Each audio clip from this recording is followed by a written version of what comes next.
Hello. Oh, wait, my camera's over here. Hello. Happy Tuesday. Time for some games.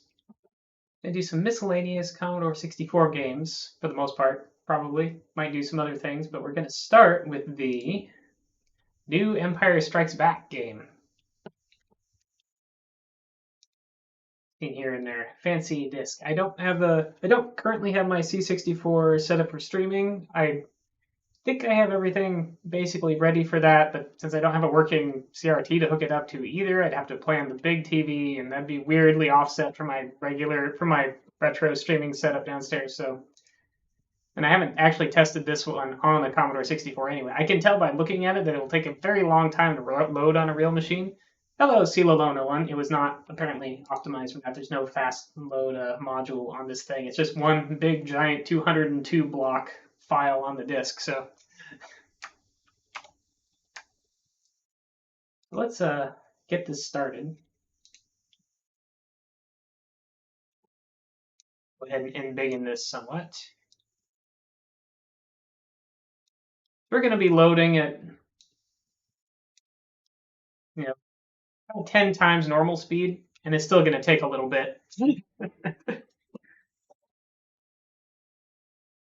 can see in the Vice emulator down here, the red, oh, there, it's done. But it would have taken 10 times for real C64.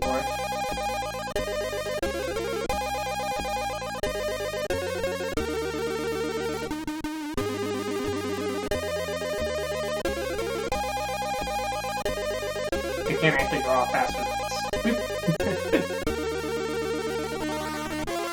Fire button, it'll finish drawing right away instead of doing one block per frame or whatever it's doing.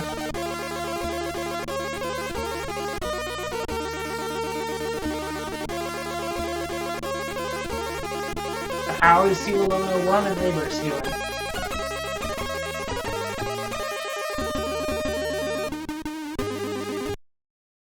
Okay, continue.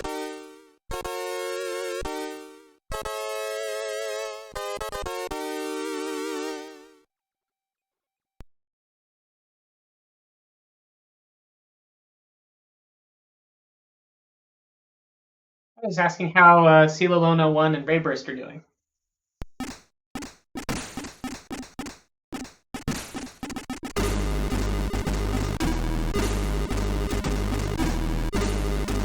Might turn the game audio down a little bit because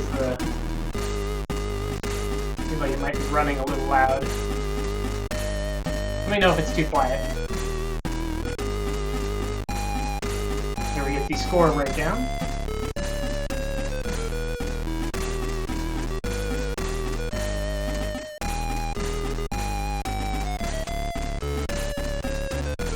And how tough things are.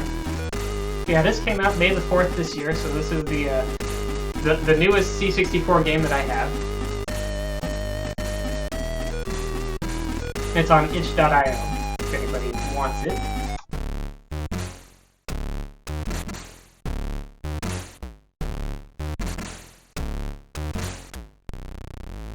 And it's very much like the Atari 2600 game, which I also have, although I think that might be one of the carts I have that doesn't work correctly anymore.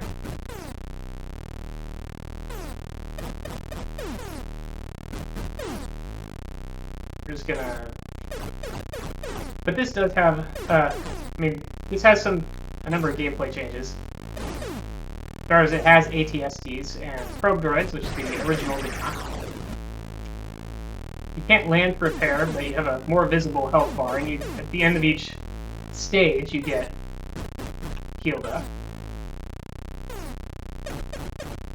All the projectiles work differently, fly a little different. There's some cutscenes at the end of each stage, which we'll see soon.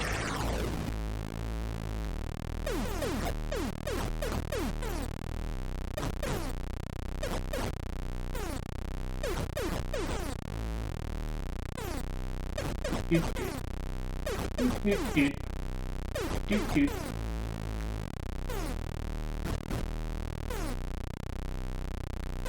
Got plenty of time before this guy So I need to stop all the walkers before they get all the way to the right on the radar display here on the bottom of the screen, where they'll start shooting at the shield generator to take it out. Trying to defend that until all our rebel allies can escape. Through 8 stages. And I haven't beat this yet. And by beat, I mean get past stage 8. I think it continues forever after that, but anyway. The walkers are... unless you shoot them in the head, they take a lot more hits. The head is the most vulnerable spot if they don't have a probe droid hatch up it. It seems like they only will, there's just a random chance if they take damage if you shoot them not in the head. Like this. See, like, occasionally there's flashing and taking damage, but mostly it's not. Could be about that now, though. Ah, hi, Raybirth. Sorry you had trouble with your chat. Tink, tink. Blop, blop, blop.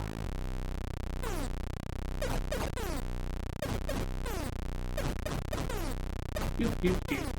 Doop, doop, doop. Oh, yep, looks like it's working to me. So that should be all good. Tink. Another tink. Blam. That's stage 2 down.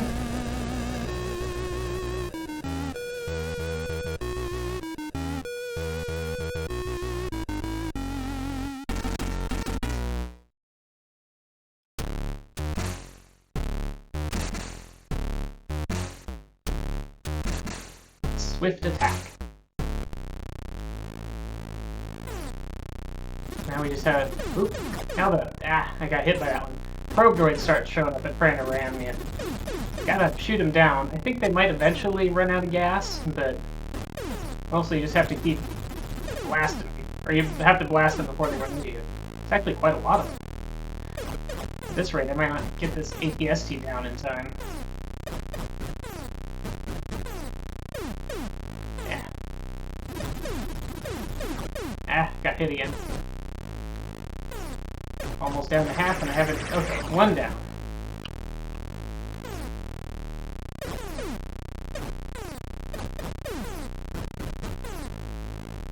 Come on.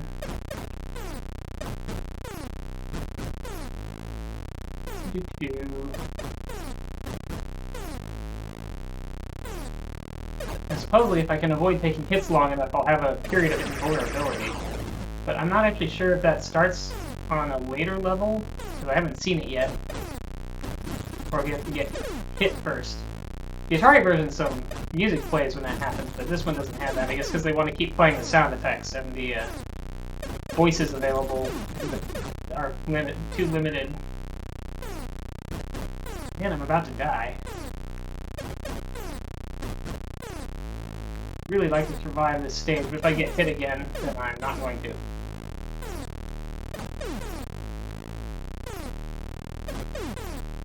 Ow.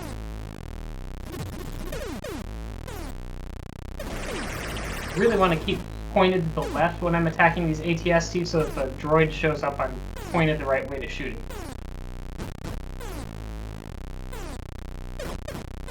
I almost flew right into his projectile there.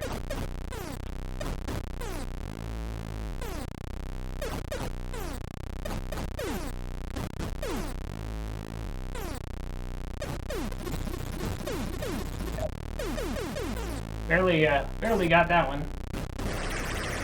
Okay, 1 left. Oh, I'm invulnerable. Guess there's a little sound effect when it happens, at least. Okay, stage clear. The Force was with me, and I pulled that off without losing a life yet. Stage 4, attack from the mist.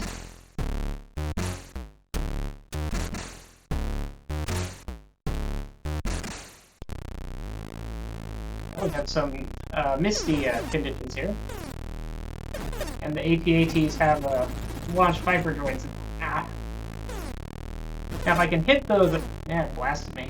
If I can hit that flashing hatch before it does that, then I can kill the AT-AT in one shot, but not doing that very well. Missed. And then the Vipers... Gotta get better at blasting those Vipers to have a chance on this stage, I guess. Or the next one, probably. Ah! There, I got him.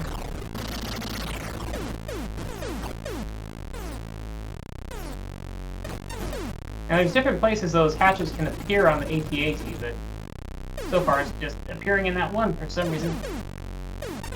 Don't know if it's based on my position or... Well, there it is on the top. Apparently I was shooting too high or something there to hit it. Ah! Hit me. There, I got him.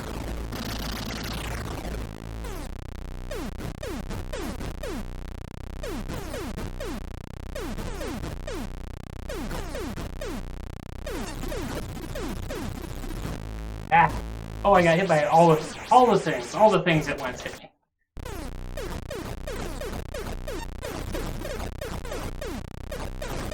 Ah!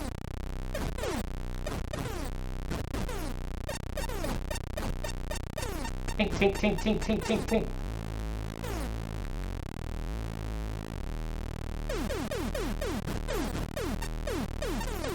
Oh, I guess it won't launch it if I'm too far away or something. Ah.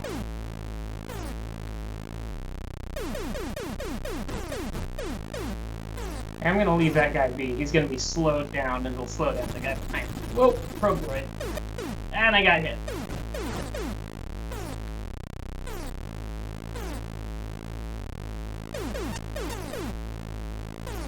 Now I may just try to outfly the Vipers. At least until things get a little bit more crunch timey. By outfly, I mean fly away before they can launch. Ah! Oh, I got hit twice in a row there. One more hit will bring me down again. Then I'll be on my last life.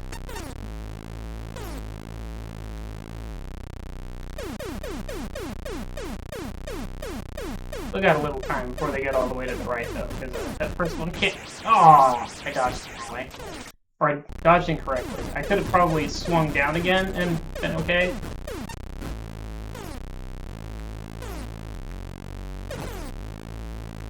Okay, let's go finish off this front one now. Ah, another hit. Doing bad at dodging these things. There, I got the Viper that time. There. I think I actually hit him in his weak point there, but he was almost dead anyway. This one's about half, 3/4, 2/3, something like that. That was close. Those Vipers seem like they do more damage than regular projectiles or probe droids, so...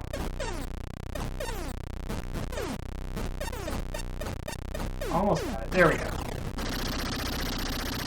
Made it to stage 5.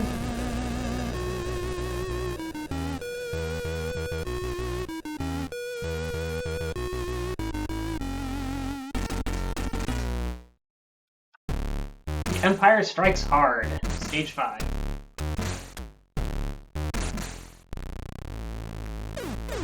Oh, and we got a APA. That's easy again. With a higher rate of fire, I think, than before. Also, a lot of probe droids.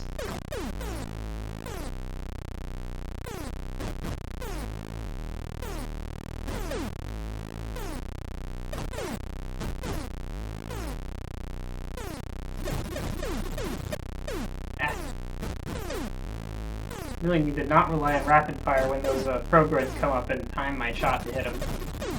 Yep, missed. He ducked under it just a bit.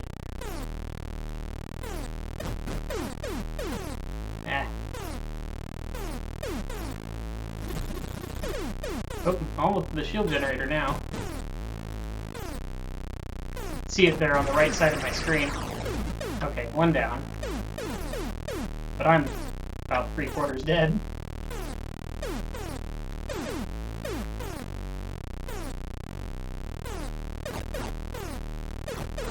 Four, 5, 6, 7, 8, 9, 10, 11, 12, 11.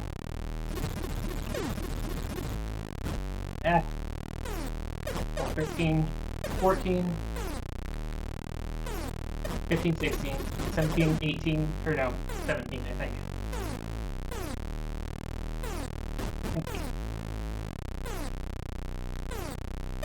20, there we go. Whew. Kind of fumbled my fire button and almost didn't get that one. 4, 6, 7, 8, 9, 10, 11, 12, 13, 14, 15, 16, 17, 18, 19, 20. 2 left. Ooh! 1, 2, 3. Oh, invulnerable. 6, 7, 8, 9, 10. 15, 16, 17, 18. Oh, and I got extra life, which I might need immediately if I don't get rid of that probe droid.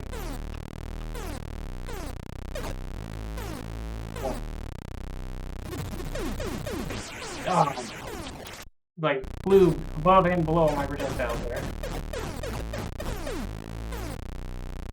Okay, just got to finish this guy off, which I should be able to do, and then get repaired. There.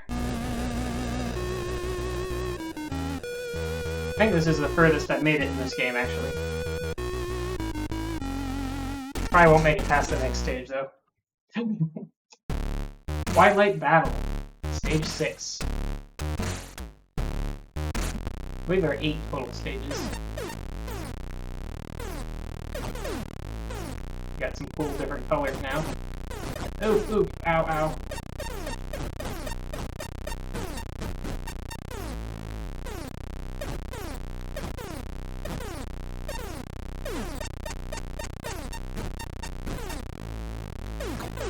Yeah, missed.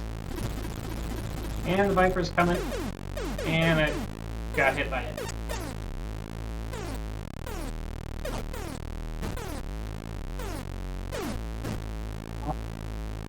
He didn't launch the Viper, but he hit me with a projectile anyway. And he's gonna launch another Viper if I don't get clear. I don't have a room here. Got it. Full vibe via Viper Bay.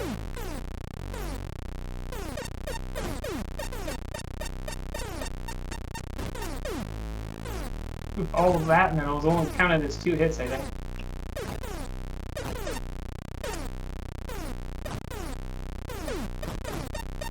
There was 2 more hits, though, that way.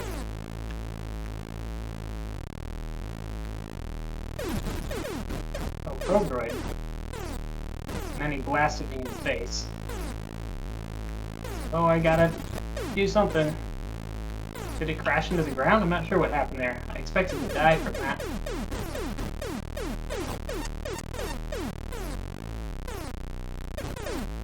No, his head was pointed down and covering the Viper. That's why I've mostly been staying above. One of the reasons, anyway. Yep, missed it. Took a shot at it, but missed. Hope it's open again. Ow! Missed the probe droid. Game over.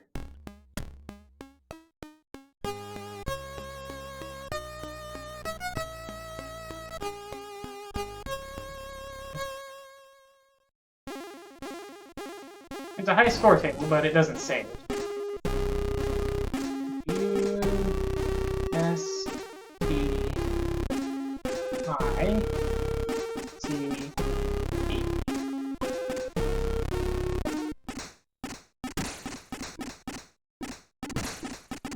Well, kind of close. There are 2. That was stage 6, I think, so there are 2 more stages after that.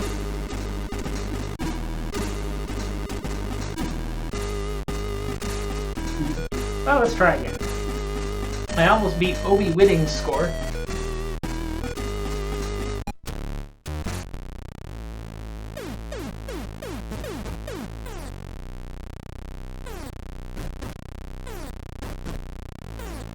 I think these ATSTs fire less off frequently and also move slower on this first level.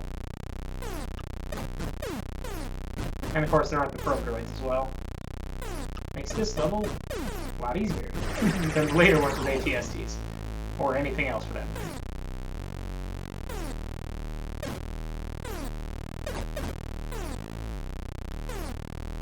Second to last level, it seemed like the ATST just fired just as soon as their missile was off screen.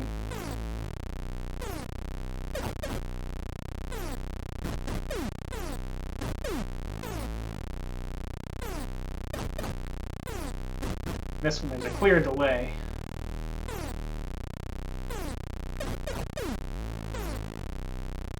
And I'm not counting I haven't been counting my shots, but I was thinking he was almost dead.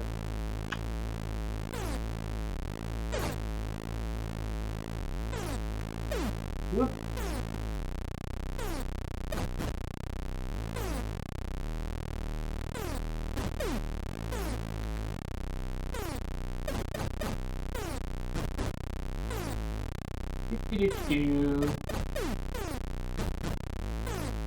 What am I getting? 4 points per hit or something like that? No, it's 6 points, I guess.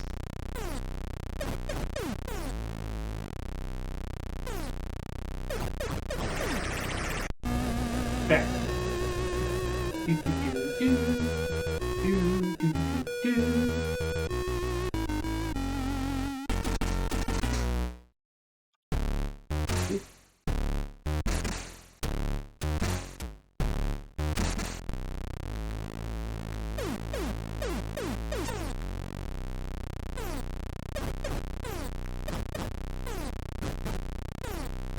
AT-ATs are also easier on this level than they are in future levels.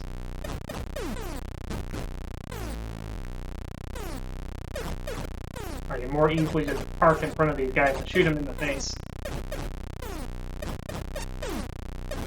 Yeah, I think I should get off on the back, I think. Could be kind of low. Or maybe not. Okay, one more hit. Whoa! That one came closer to me than I was expecting.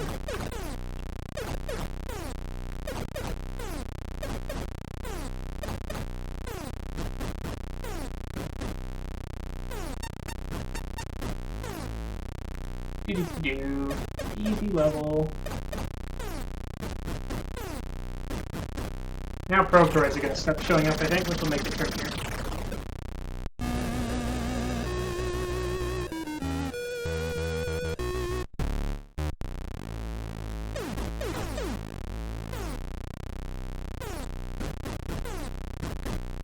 I think we're up to 7 hits. 10. 12. 14. Ah! Gotta do better at targeting those. 16. Oops, missed. 17. 18, 19, 20. Oop, nope! Ah! Can't get away from them. They're faster than me.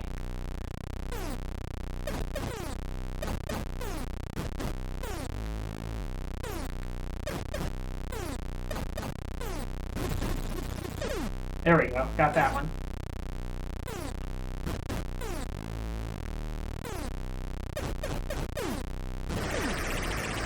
Whoa. Okay, another one down.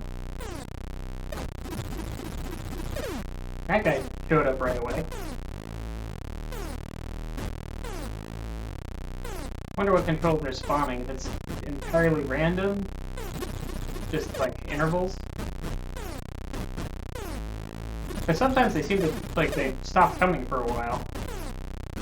Maybe they give you a break after they crash into you and don't spawn one for a little while. Nope, there's another one pretty quickly. One more of those will knock me down again. Ow! Those things are definitely harder for me to deal with than the walkers.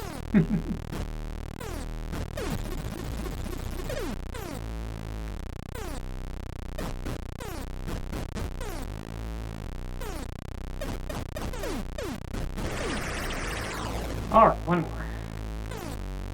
But I lost a life.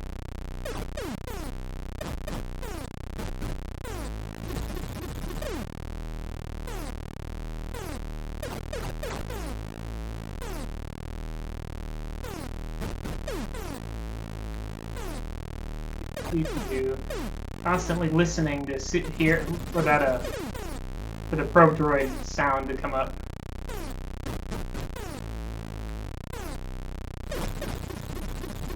Eh.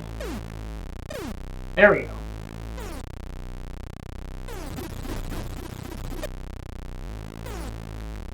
And to dip down into the ATST to target that one. There we go. Too bad if I'd taken one less hit that level, then I'd still have 4 lives and be fully repaired for this one, but oh well. One hit too many. Back in the Misty level. So now we have Vipers to deal with, I believe.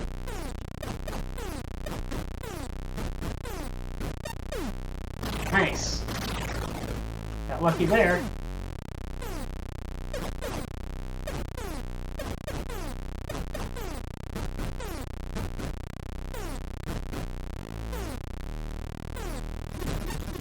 I was just wondering where the probe droids were. Almost said something, then I would have known that I jinxed myself. But oh, another lucky shot.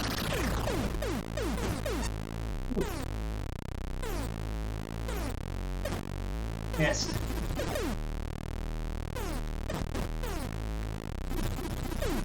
Oop, he bounced off the sky. Yeah.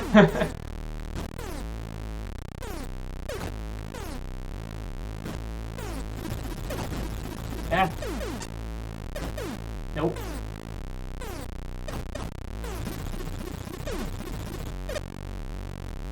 Up to fight those Vipers. And probe droids. Be great if I could hit the right spot to just take out the thing, but I'm having difficulty hitting that one in the back. One more hit and I lose another life. Oh well. Good practice round. I almost got that one, I think.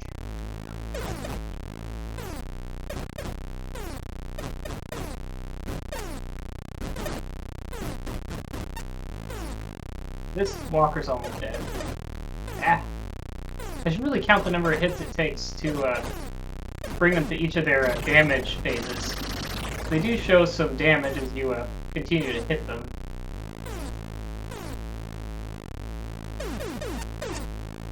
Neither of those were hits. They counted. 1, 2, 3, 4, 5, 6, 7, 8. This thing is gonna be 10. Oh, just killed him with that 10 for damage phase. I guess I just killed him with the Viper Bay. Okay, 2 lives left.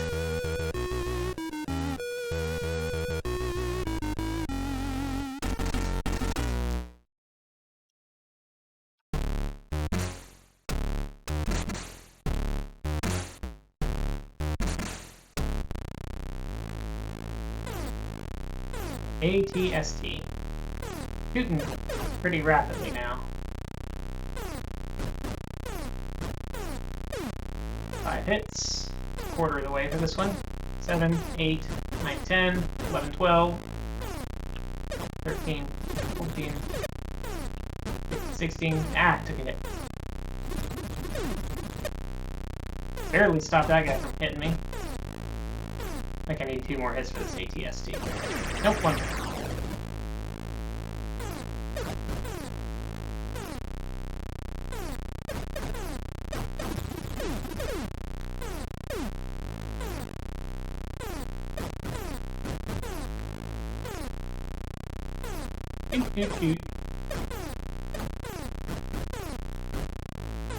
I haven't been counting this one, but he's got to be low. Yep.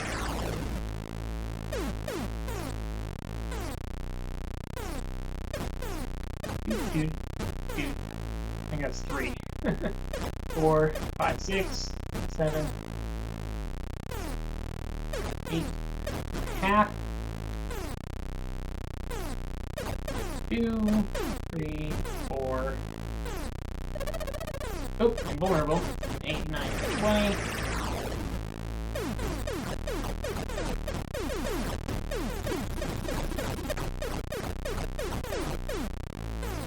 It's about to wear off.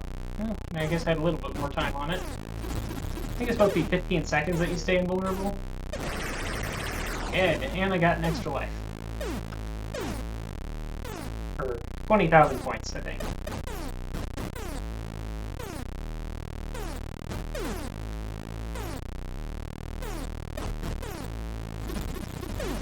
Ah! Took a big hit there. But it's fine, it's fine. It's still fine. Get repaired soon.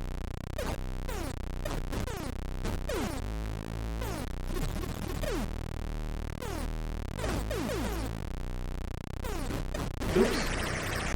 Flew right into that, but it's okay, it doesn't matter. Gonna get repaired. I think I have one more life, at least, than I did last time I was here. Maybe two? I don't know. At least last time I got an extra life, I didn't have this many lives.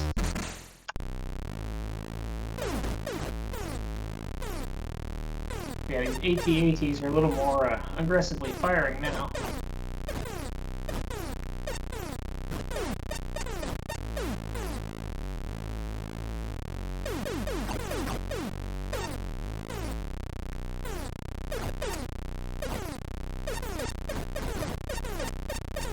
Couldn't hit that spot. Tried really hard to hit that spot. Took way more damage than I had. There we go. Got that spot. Ooh, a little witchy there.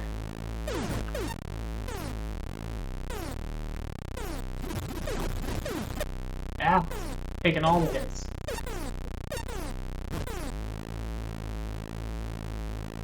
Walk away from that.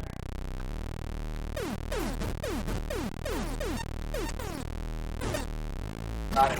But I took another hit. Probably gonna lose this life before the end here.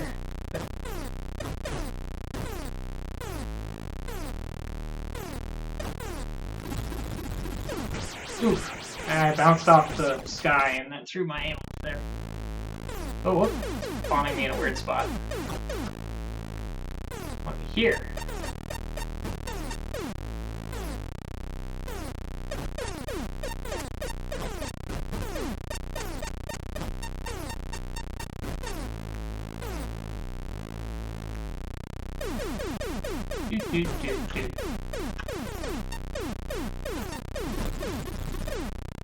Ah, got the Viper and then got dinged by a regular projectile.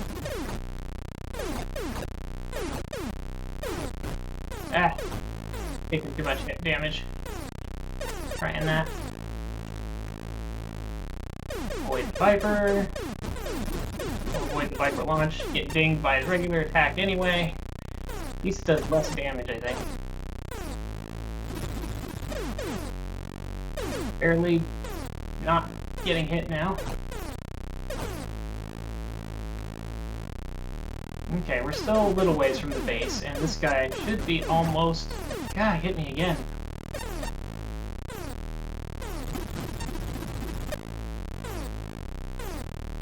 Not sure if that one hit me or not, actually.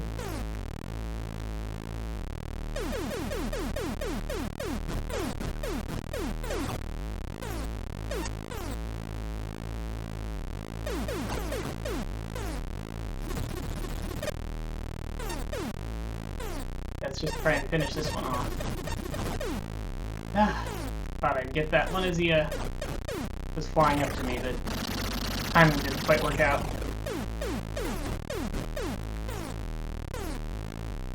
Doesn't look like I'll have more than one life if I get through this stage alive.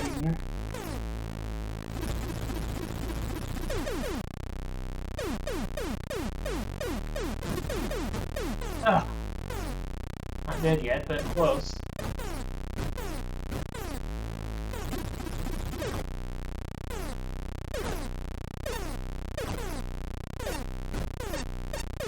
Oh, got it.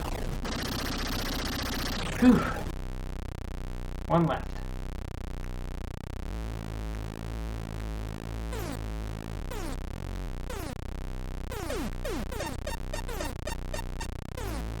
None of those counted. Oh, I was aiming at the probe droid and got hit by the regular missile.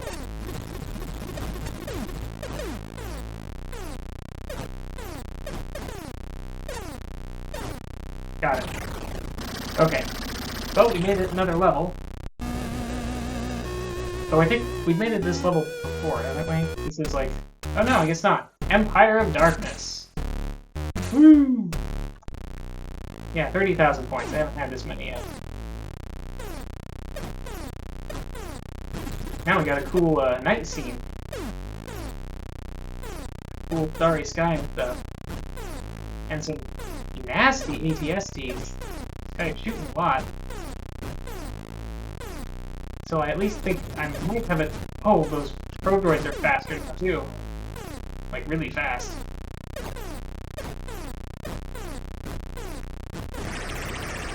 Well, I got one. Oh, those things are really fast.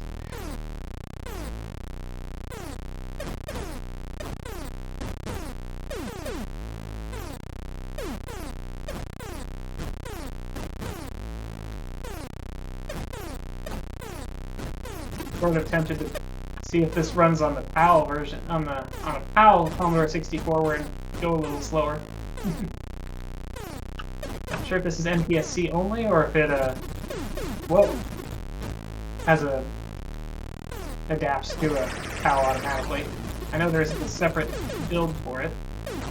I couldn't get a beat on that guy.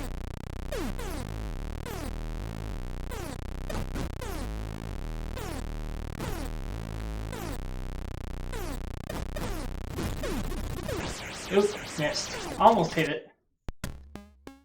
Fired a little bit too soon.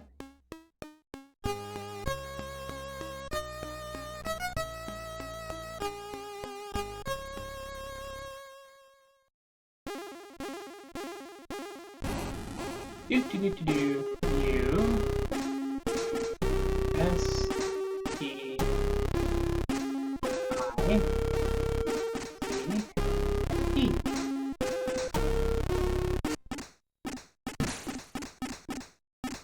Let's look at the high score table again.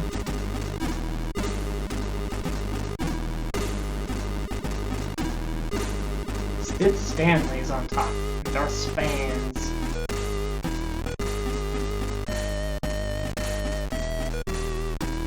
Alright, so now let's try...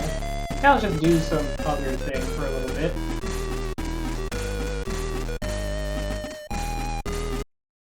Let's see. What else did I want to try? I kind of wanted to run through just some of my random public domain stuff from a long time ago and see if we found anything cool.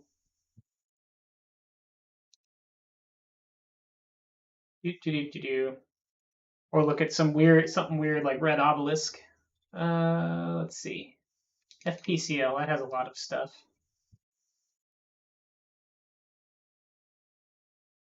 Oh, Crazy Car, that's one. Let's look at Crazy Car, because that's kind of fun.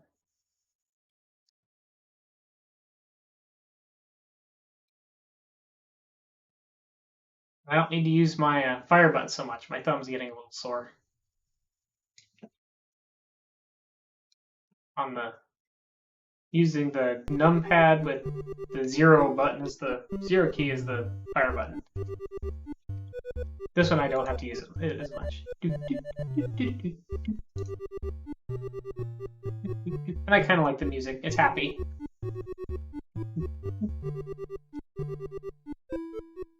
Is this one joystick and port 1?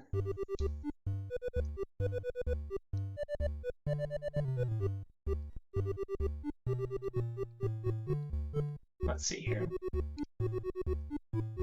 The WAP joysticks is Alt J.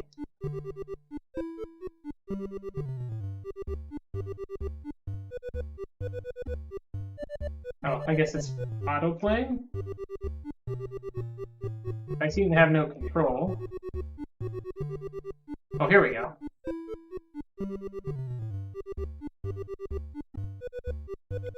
So yeah, we're just doing bumper cars. If I'm going fast enough, then I can jump and try to land on another car.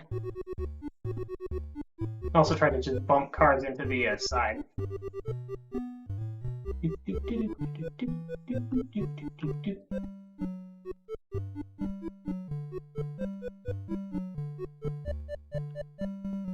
There, I got some points.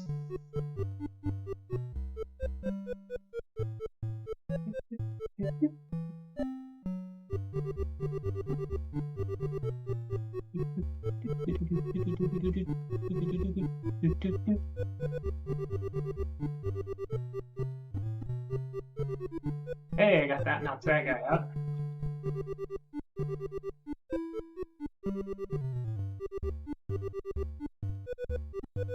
Squish that one. Jump over these. I don't want to get bumped into the side because I'll die.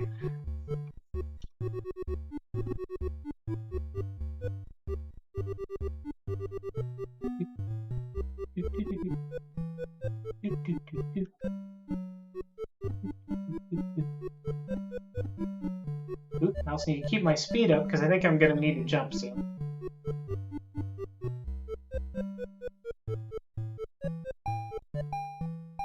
Yep. And we gotta jump.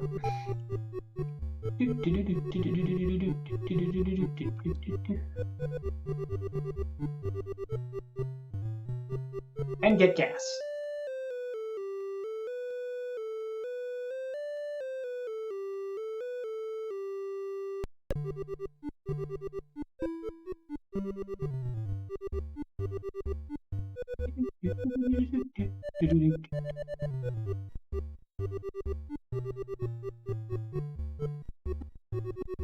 Ooh, don't oil me. Okay, good. Those red ones throw down oil slicks or something that I think I can't remember if I just instantly blow up if I hit those or if it just sends me into the wall. Forget, those white ones I think are special somehow too, but I don't remember how. The tanks are just hard to knock around because they're heavy. Yeah, I just blow up instantly. If I even touch so much as one pixel of one tire on the on that oil stuff. Probably using the hardware sprite collision detection for that.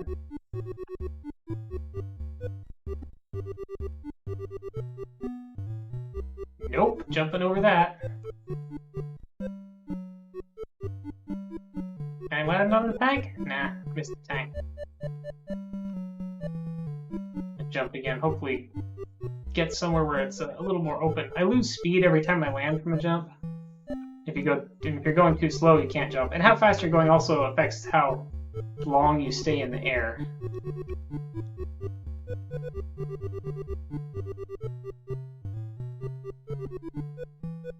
Thought I might actually be able to knock that tank into the wall, but nope.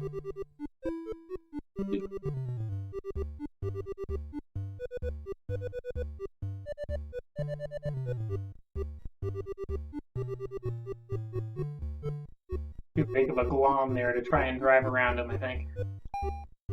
Whoa! Oh, I jumped early. That's bad. Can I get over? Yeah, I can.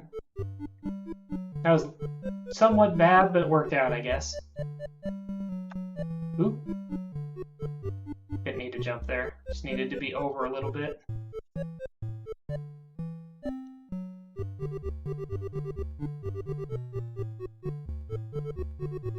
I think there's going to be an actual jump here that I need to make in a moment. Yep, here we go. Oh, there's a double jump I needed to make. I went too fast. Forgot about that. I don't know if I can do something to sync early. Alright, 175. Well, we didn't get back up to speed enough, though. I guess I have to jump earlier and,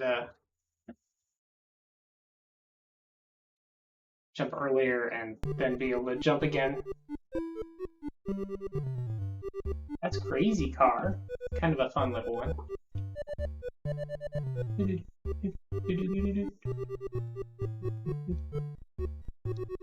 Centropod. I made a note about Centropod for some reason, so maybe it's something interesting. Or maybe it's just the most interesting thing that was in this one.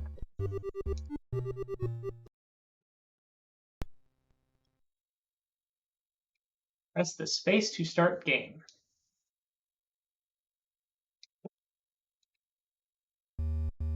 Oh, it's just a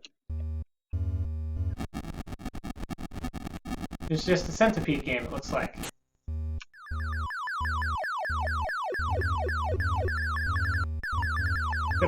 kind of fast.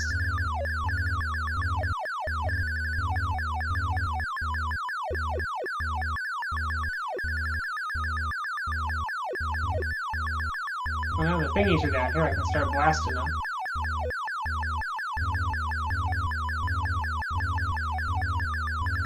Doo-doo-doo-doo-doo. Yep, just a centipede game, I guess. Looks like there's quicks on this one. Quicks is kind of interesting. It looks like there's a doc file. You must avoid the sprites on the border lines and the sprite lines moving inside the box. Use your joystick to create boxes inside the main box. Each time a box is completed from one border point to another border point, the space will be filled in solid to draw lines. Blah, blah, blah, blah, blah. I pretty much, I think I remember how this game works, actually.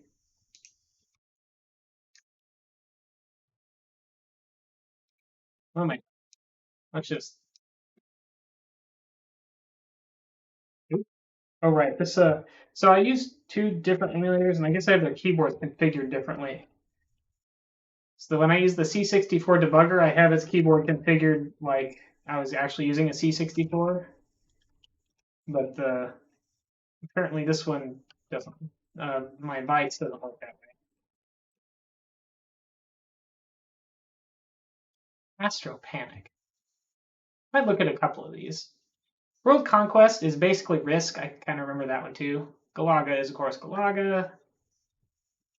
There's this one. Apparently there's a number guess on here. I don't remember what Astro Panic and Astro Blitz are, but yeah, here's Quicks. And it looks like I have the wrong joystick set. Swap. Okay, there we go. Now I can go. So if the dancing blue lines touch the line that I'm drawing, I will die. And also those sparkly things, if they touch me, I will die. And I believe they'll travel along my lines too. I'm trying to fill up as much of the space as I can.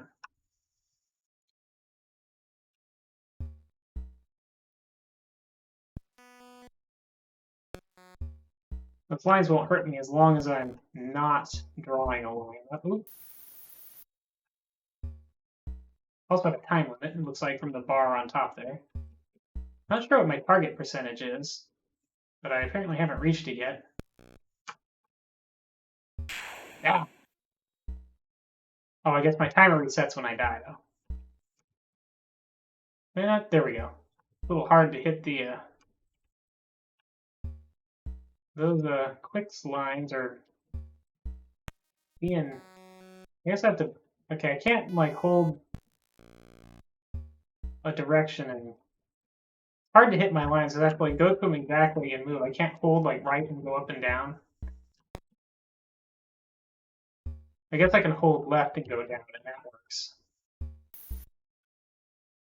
70%. What do I need? 75 or something? 74.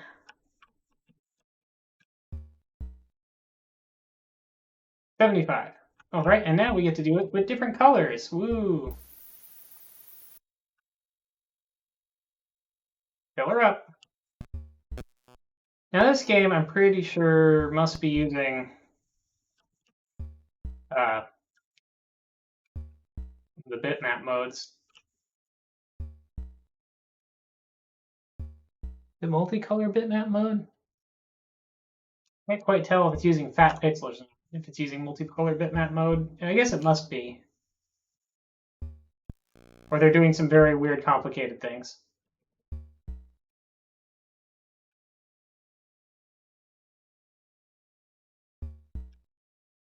Do-do-do. Oh, I'm gonna die. Oh, it didn't kill me. It barely didn't kill me there. Oh, it might kill me now, though. Also does some interesting things with the sound where the movement of the quicks goes with the sound. It has kind of the heartbeat thing. Ah! Game over. Yeah, that's quicks. Kind of an interesting little thing.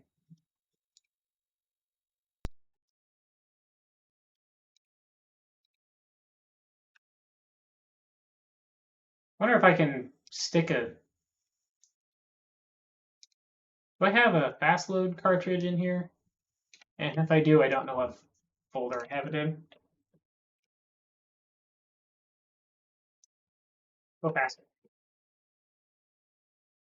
Let's see what Astro Panic is.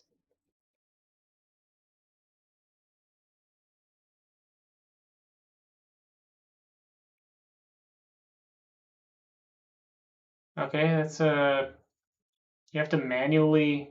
Okay, so SYS 49152.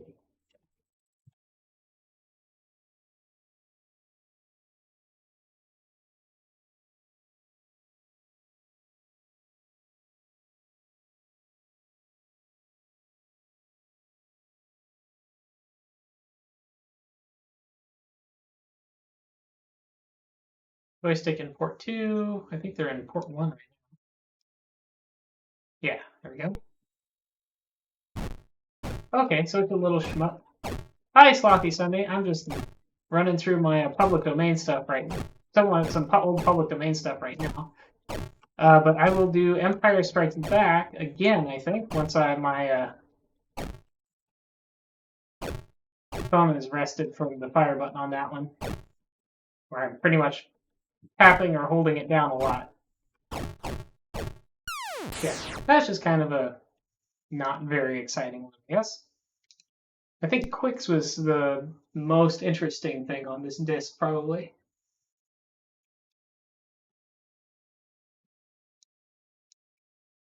And of course, I like Crazy Car from the last one. I'm trying to remember what Euridis Alpha is. No, this one actually has a menu. I wonder if the menu says what's on here at all. Not stuff that I made, just stuff that I have on disc or had on disc from like the Florida PC Lending Library and stuff like that.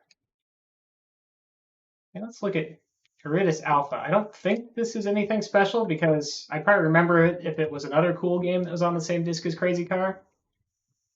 Because Crazy Car is cool. Okay, warp mode. This is taking a while to load. All right, this is a...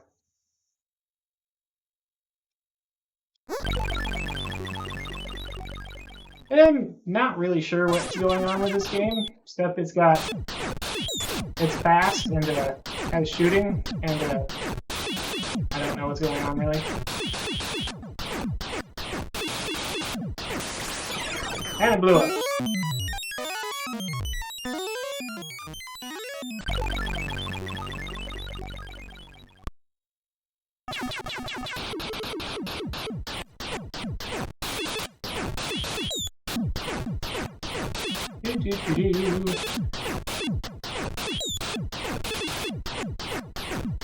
As I'm blasting these things, some energy thing on the bottom is going down. Did that kill me? I don't know. Gilby's left one. I don't know what a Gilby is either. Oh, now I'm in a walker? And I can jump around? I understand so little about what is going on here.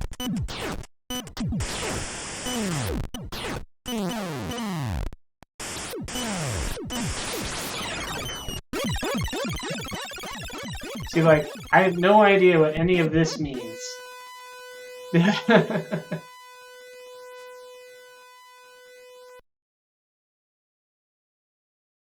Whatever this game is, I do not understand it. But it's weird. It's interesting, I guess.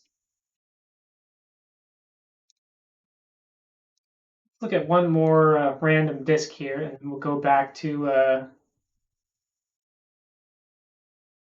Empire Strikes Back. Snoopy! Snoopy help. When you receive the opening screen of Snoopy, you can begin the game by pressing the return key. Use joystick port 2 to jump.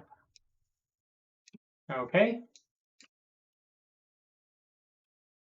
Snoopy run.2.c. Because it doesn't tell me if I need to direct load it or not. We'll try a basic load first.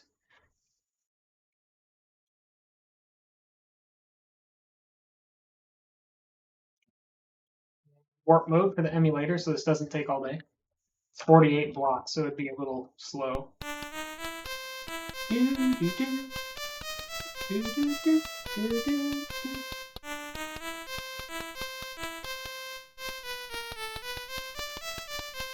Like Snoopy's maybe made of 3 high-res sprites, or maybe 2 or one of them stretched vertically. I can't tell.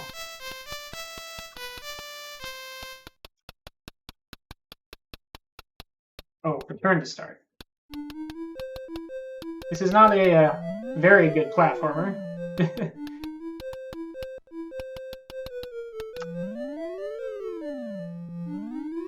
Woo. Oop. Guess I can't touch the black part there. Yep, look out. Take care, Snoopy. Look out, Snoopy.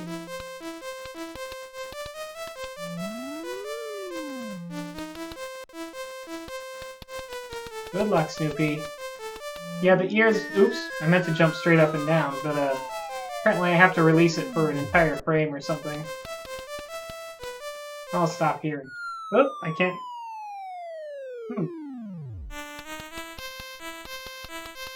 But yeah, I think there are actually a lot of screens in this game. I'll try one more time, but...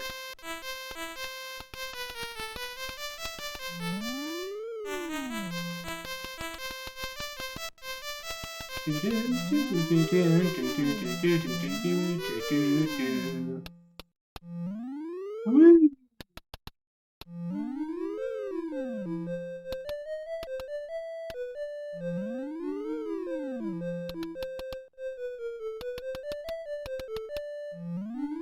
I don't know if I have to hold to jump straight up and down. That's what I'm doing. I should have tested it on the first stage where you can't really have anything bad happen to you. Beware, Snoopy!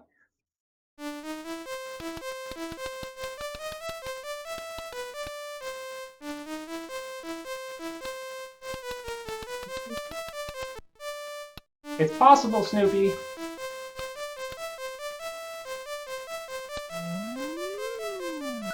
Nope, jumped a little too soon.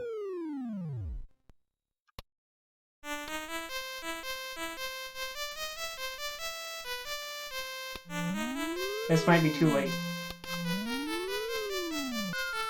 Or no, apparently I just need to jump twice. Okay, so let's try it further back. There we go. Up you go, Snoopy! And the music stalls. Snoopy, no! You can do it! Woo! Barely. Almost jumped too soon. Lasers!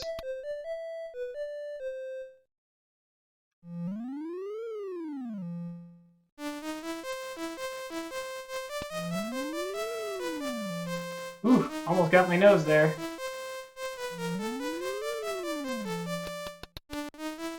More lasers!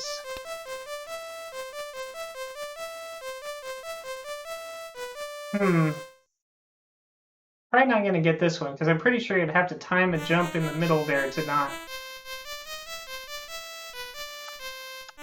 Let's try this with straight up and down jumps.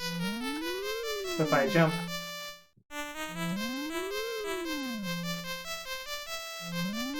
Trying to see what the interval is here.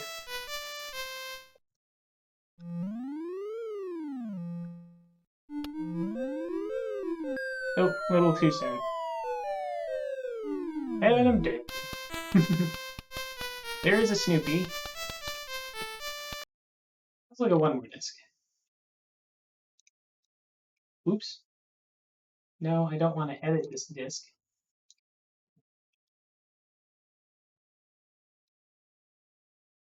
Spacefall. User Boy. Klingon Attack. Vader. Legend of Doom. Joy Monopoly. Slot cars. I don't know. Let's see. Brahms Bombs.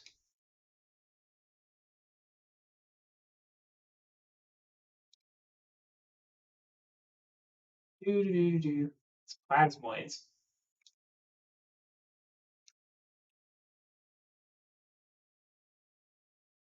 Somehow managing to not see any of the like RPGs or adventure games that I have. Maybe most of those I have on in another section of this. Maybe they aren't. Maybe most of those were not from FPCL. Destroy the bouncing plasmoids before they destroy you. Pressing fire button fires in the direction your ship is moving. Up to 5 shots may be fired at one time. You to avoid the plasmoids and regenerating bases. Clear out plasmoids and you advance to the next level, but you must work quickly. Each time a plasmoid touches a regenerator, it doubles. When awarded 10 points for each plasmoid destroyed.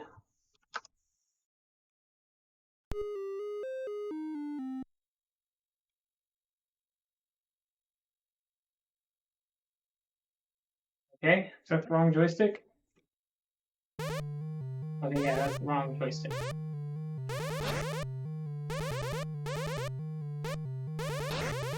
Woo! Woo!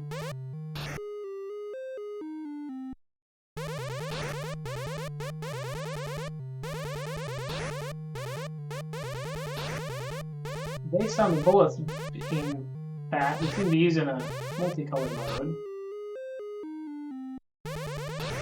I'm assuming player is the only thing that's actually sprite. Looks like we're. So I imagine we're using a multicolored character mode, and one sprite for the player, which makes the drawing of the bullets probably kind of interesting to do. Might be doing something different, but looks like everything except for the player and the bullets are moving one character at a time. I guess each bullet could be a sprite. Ah, I got hit.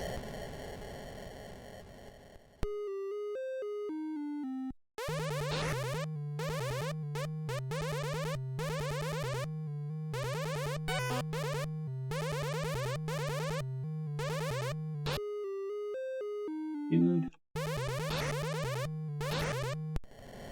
Okay, I got hit. That's fine. Oh, I need to turn the light on. It's getting dark in here.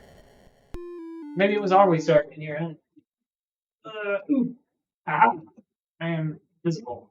Alright, let's go back to Empire Strikes Back. I can also bring, they put a instruction manual on disc as well for Empire Strikes Back if anyone wanted to see what that looks like. Shortcut to close these. I don't know.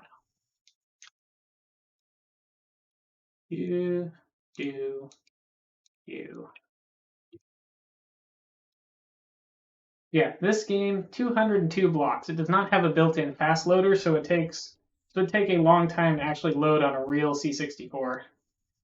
So I'm loading at 10 times normal speed right now. It would probably, I don't know if it would work with this.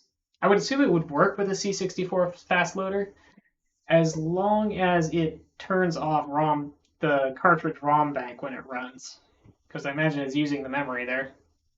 Or if it's using that for just display memory, because the VIC doesn't care if the ROM's banked in. But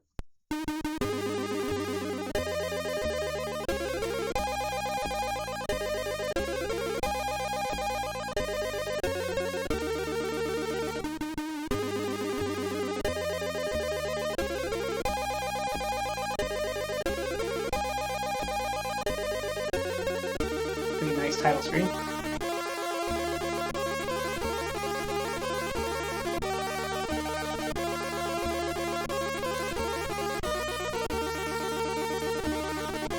This might actually be using high-res bitmap mode, not multicolor, but I can't tell for sure.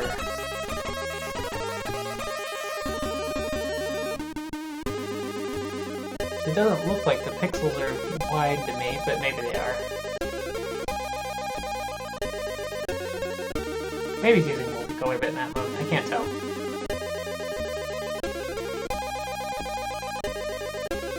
The single color, you can still have two colors per block per 8 by 8 block of pixels. Multicolor you can have 4, but then you have to have wide pixels.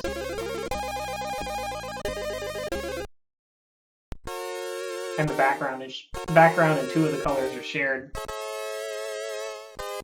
with all the other blocks until you change them.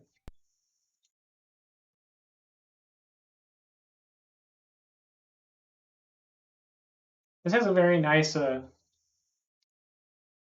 arcade attract loop, I think.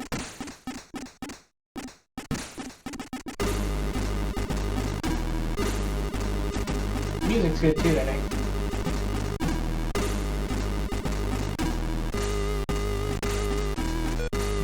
C64's little 3-voice synthesizer.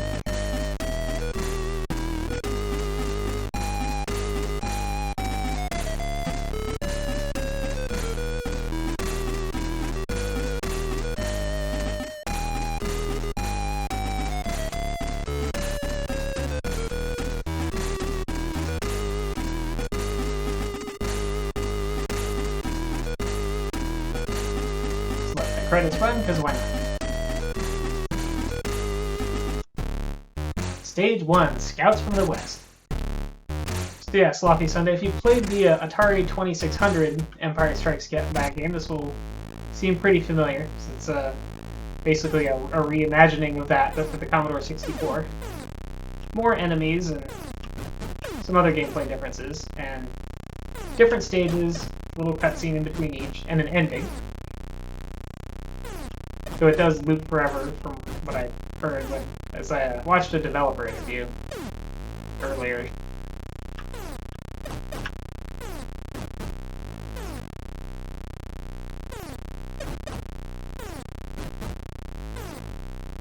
Yeah, I think my Empire Strikes Back cartridge is one of the ones that don't work anymore. But I'm not positive. Might still be okay.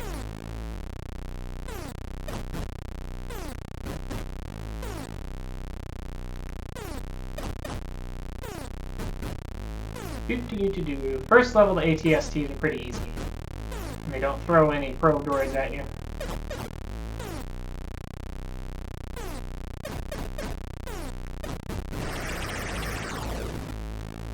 But basically the idea is you're trying to defend the shield generator, which if you look at the bottom I have a sort of radar display, and it's at the very far right. You have to destroy all the walkers before they get to the right and start firing on the shield generator. It has some hit points that are indicated by the shield generator image in the upper right of the screen, but I mean, they're not even doing anything very crazy for this particular one. Doing parallax scrolling is tricky on the C64, and they're doing a bunch of sprite multiplexing because it only has 8 hardware sprites that are 24 by 21 pixels each. And but just the AT-ATs alone are like 16 sprites in size.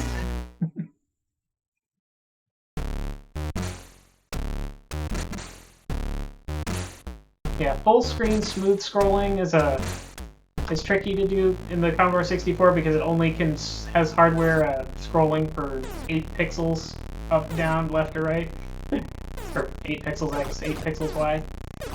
There's a trick you can do to kind of do more than that, but it causes some Commodore 64s to crash when you do it.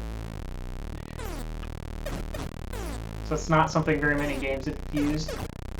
It was also discovered pretty late in the C64's life, I think. Tink, tink, tink. The AT-ATs do take some damage randomly from hitting on their back, but mostly they're guaranteed to take damage from hitting their heads, and there's just a chance of damaging them if you hit them anywhere else. Of course, shots low will go between their legs.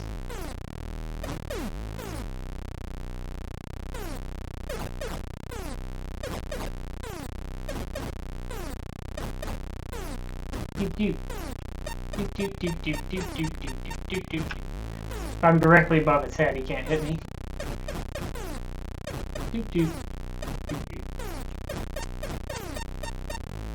After level 2, things start getting a little more interesting because we get the probe droids showing up, and then the AT-ATs start with launching Vipers out of their Viper bays.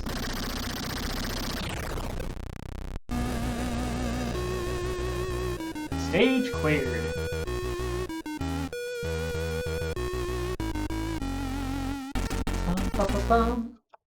Stage 3, a swift attack.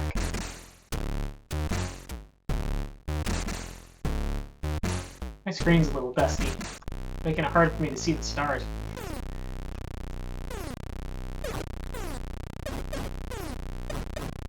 The walkers also start shooting more rapidly as time goes on here, whereas the stage is going anyway.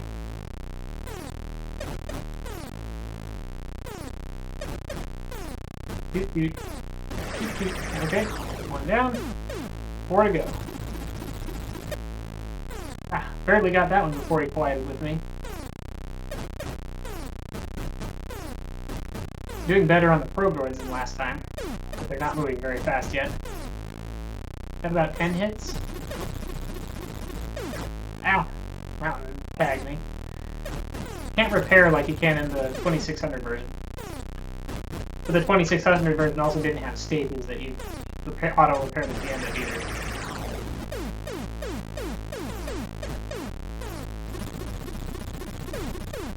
Oh! The bounces off the sky always throw me off.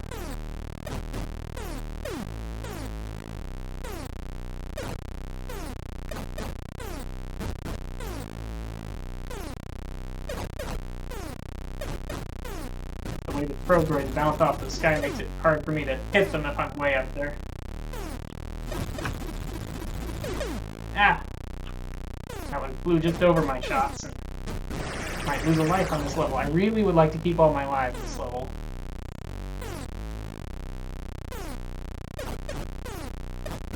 Four. 6. 8. 11, 12, 13.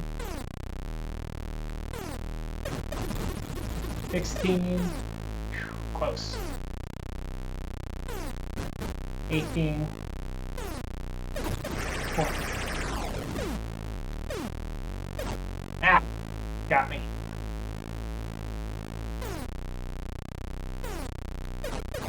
Two, 4, 5, 6, 8. Ah! You hit me. 9. 11. 12. Not dead yet. 13. Oh, I might be dead now, though. Yep. Ooh. Almost getting close to the generator, too. Lost count. 15-inch. You can see the shield generator there on the right side now starting to come into view.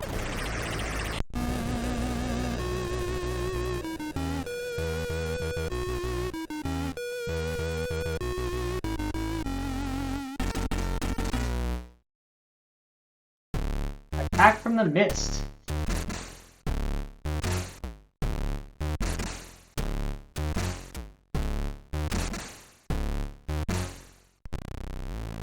And we got some misty background now. 2 hits. Ow, I got hit. 6, 7, 9. That? Ah, direct hit. I got the Viper Bay, so he blew up. Oop, having some glitching. 1, 2, 4, 5, 6. Missed it. Launched Viper. Lost count of how many times I've hit him now. Let's try to not have him launch that Viper. If I fly out of range before the Viper launches, then it won't. Still got probe droids though.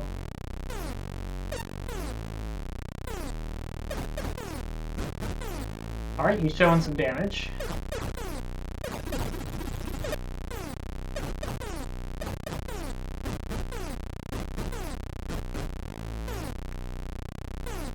Take very many more hits, but he's gonna... Okay, I think I actually got his Viper Bay, but he's about to go down anyway. Ah! Oh, he just hit me twice, and the Viper took me out. That was just bad play. Woo! Little quote there. Comfort.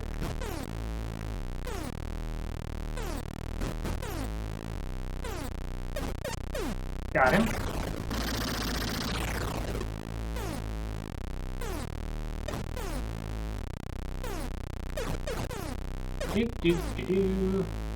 I don't know if I've hit the rear Viper Bay yet in any of the times that I've played this, so I'm just not going to try that one for right now. Well, I guess I've got full health on this life, so now would be the time to try it. Alright, I wonder if I should try this two-handed. Save my thumb some effort. Probably just remap the controls to make that easier. Or use a actual gamepad. But I'm not sure if I can move precisely enough with the Xbox gamepad.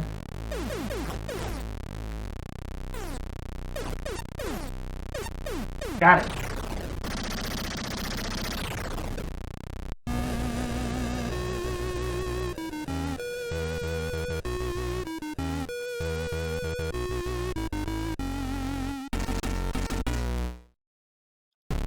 The Empire Strikes Hard.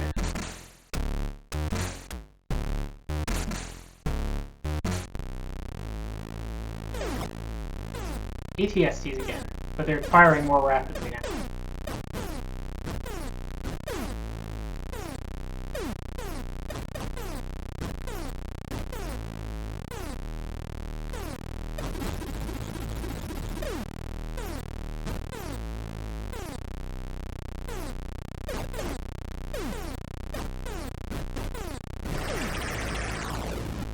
Not sure if they're moving quicker or not. Might be.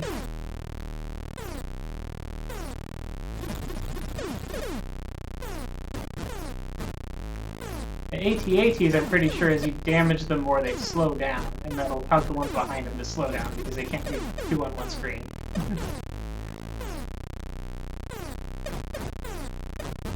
That was an important tactic in the 2600 version, was to damage the first one so that it'd go as slow as possible, and then work on ones further back.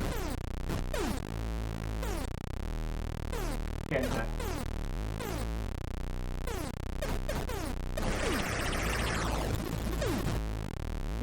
as they would, as the game would get, they would get progressively faster on higher difficulties in the 2600 version, where they would really just truck along if you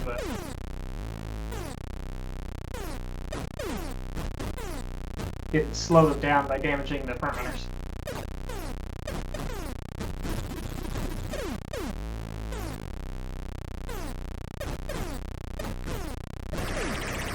Ooh, extra life. 20,000 points, get extra life.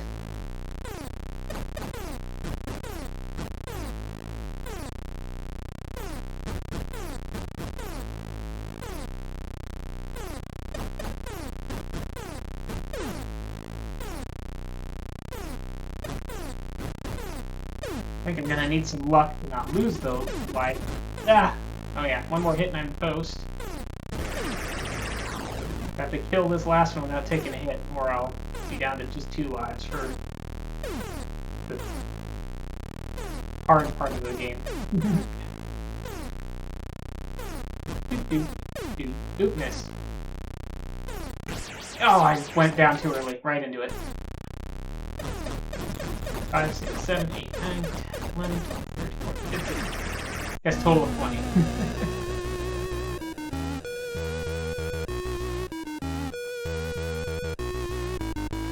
I should probably practice staying in front of them and just dodging the missiles by going up and down small amounts. The missiles kind of get some inertia. Twilight Battle. We can at least make it tonight. Got it. One down. That was a lucky / good shot.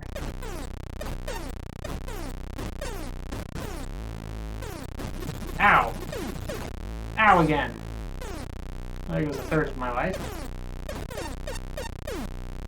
Alright, having good success on the Viper Bays this time.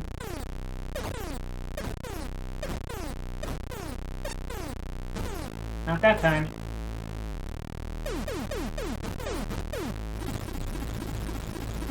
Rogue droids faster than me now. So I think when they first show up, they're a little bit slower than you are. Now they're faster. Ooh, I'm just working these Viper Bays though for the most part. Ow! barely dodged that last missile. It passed right in front of me.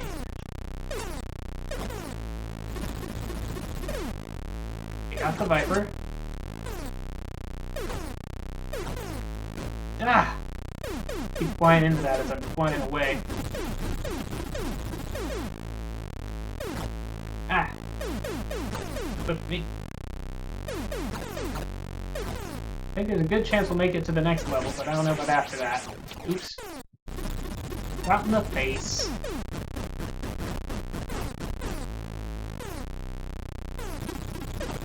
I got any in. Oh man, okay, maybe I won't make it to the next level. This is my last life, so if I keep doing stupid things, I'm gonna lose it. This might be a stupid thing. Yep, that was a stupid thing. Didn't quite make it to nighttime.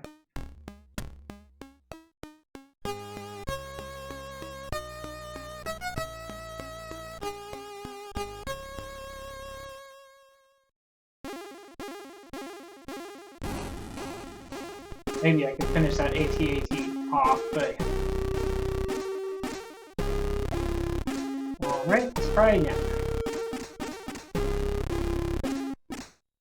This time I'm gonna try to, practice point dodging by actually being in front of them a little bit, at least. Maybe not. Maybe I'm too big a coward.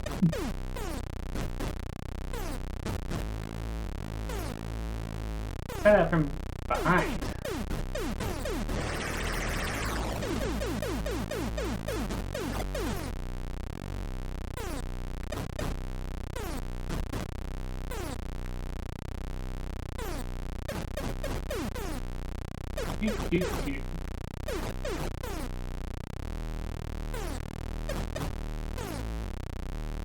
Occasionally it seems like the screen is glitching out and showing the character ROM bank. Don't know why that would be unless it's changing Vic banks during part of it. I wouldn't expect them to be actually setting the character set to the character ROM bank. If they were even using a Vic bank that included the character ROM. I guess I also wouldn't expect. For the most part, they're not using any of the standard C64 characters. They kind of do between the title screen and the attract loop briefly. And maybe they are in the high score table, but I don't know if they are. I guess these are standard C64 characters. The Approaching Thunder, but like that stage 2 stuff isn't, so I assume they just copied that from car ROM. I don't know what they're doing exactly.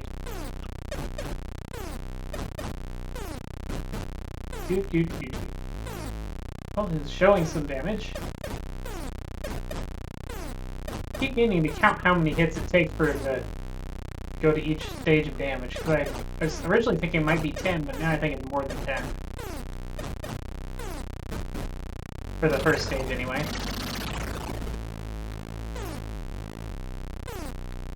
1, 2, 3, 4, 5, 6, 7, 8, 9, 10, 11. Yeah, so I guess it is 10 or 11.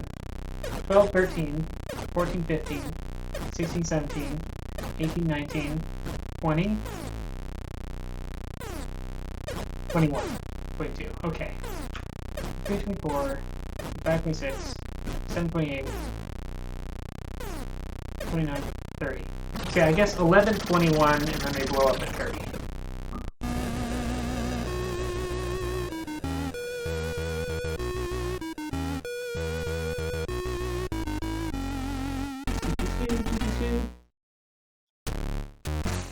Actually, Sloppy Sunday, if I got some of my retail games from back then. Some of them do have some interesting graphics as well. Like Coronis Rift, which has 3D fractally generated terrain. for example. Dated 3D, practically generated terrain.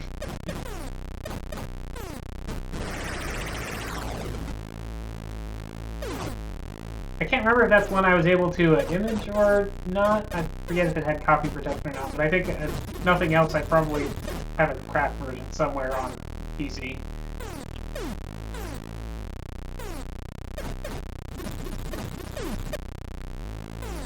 Also, the maps are very large, actually.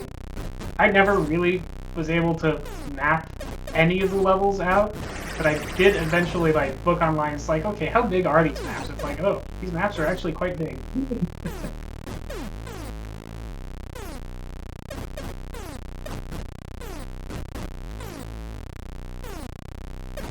Bloop, bloop, blop, bloop, bloop. Zap, zap.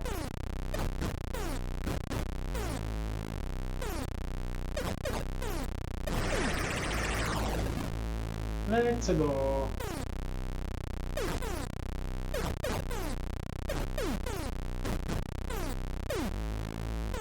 I wonder what the most visually or graphically interesting C64 game I have would be.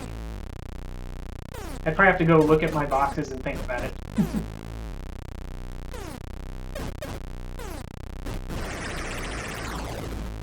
But of course, there's lots of there's crazy newer stuff people have made from the demo community, and then from people in the demo community making games. Whoop! Owie! One thing I kind of missed that I thought was fun from the 2600 version is when you get hit in the 2600 version, it actually will send you flying sometimes. There's extreme knockback from the attacks, which was kind of fun.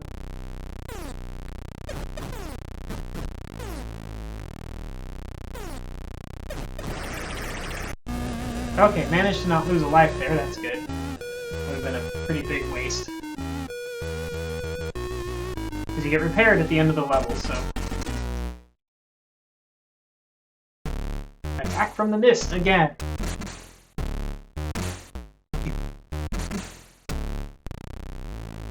And it's misty. Pew! Tap, tap. Okay, let's try this weird viper. Nope! Ah! Oh, I somehow managed to hit it. Ow. Ah! One thing that's different that makes it easier, but I keep not getting used to, is when you're turning around, as soon as you start doing the turnaround, it'll let you fire in that direction. So I keep thinking that I need to get turned all the way around before I can fire in the direction I'm trying to go. But that's kind of essential to have a chance against some of the faster probe and viper droids. Oh, that was I'm not even sure if that thing appeared before I fired. I randomly hit it in the back there. Tink, tink. Flop, flop. Flop, tink. Ow. Rat. Nothing I can do, much I can do about that except for have been smarter to begin with.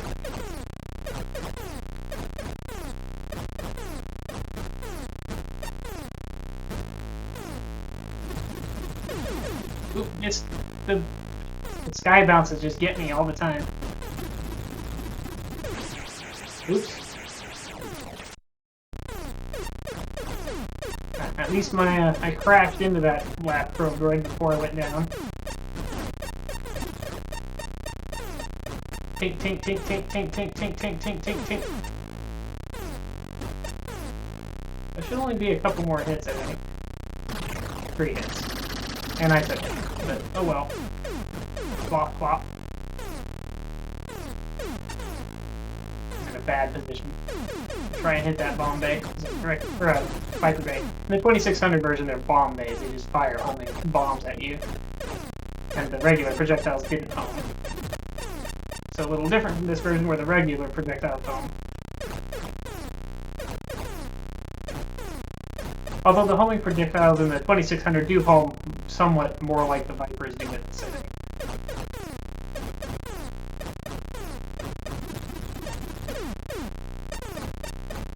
also on lower difficulties when they don't have those homing projectiles, they still have the bomb phase, so you've still got to practice shooting those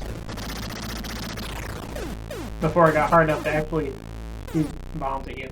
And actually that might not have been a difficulty level, that might have been a difficulty switch on it.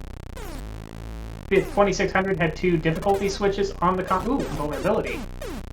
I'll take that. Had 2 difficulty switches that had 2 positions, each on the back of the console that games used to just do different difficulty settings usually. Some of them used them for other stuff, like actually changing to like a map mode in one case and back.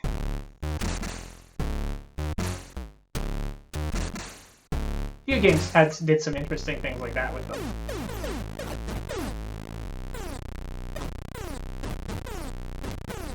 Ow. Here, I'll just let myself get hit for no reason. Nope. He ducked under, over. Ah, still got me. Just a little bit wrong angle there to intercept him. Ah. He bombed under my or over. I keep missing these probe droids now. I'm gonna die real fast. I don't start hitting those. There.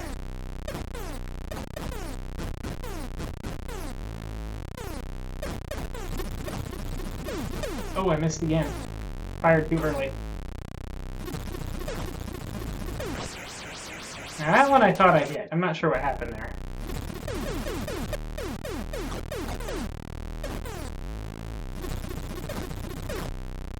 That one I just hung there like a dummy.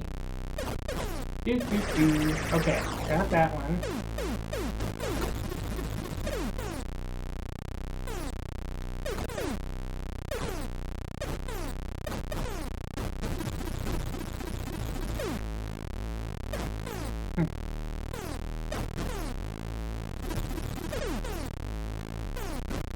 Ow! Don't do that. Not doing good this time at all. Okay, there's the extra life that I apparently need very bad. Ooh, almost flew right into that. Ooh, they're just like dodging me. Got that one barely.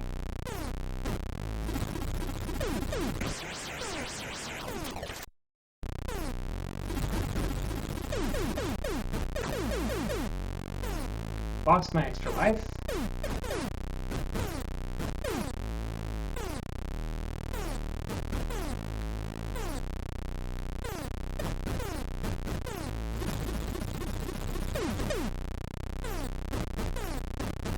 Man.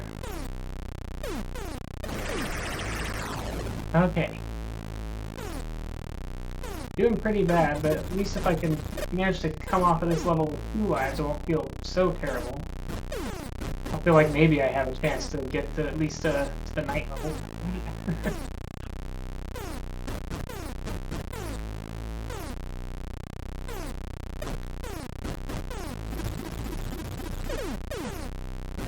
Okay, I think we're in pretty good shape now. Okay, now they're flying into my shots, which is much easier than when they fly just away from my shots, or out of my shots. There we go. Oh, that one almost made it to the base.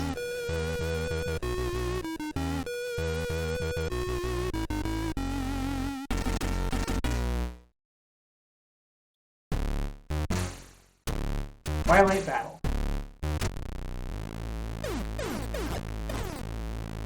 Two hits, 3 hits. I was lucky that was counted. No, just got double hit because I am bad. Another hit. Getting lucky with my back hits though. See?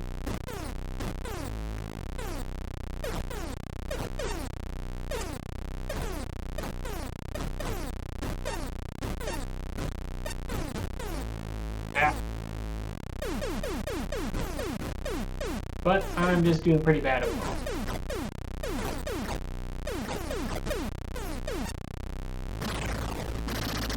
Got that Viper Bay. Oh, and I took another hit because I'm...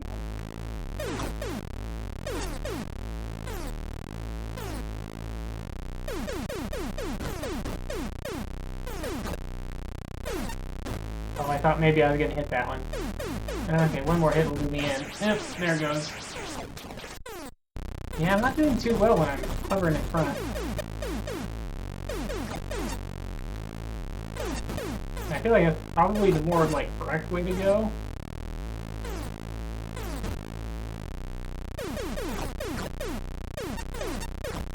Ah!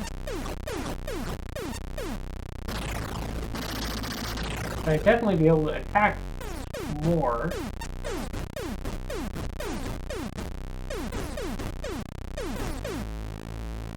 Be in a better position to shoot Viper droids. As well as all the front bomb bays.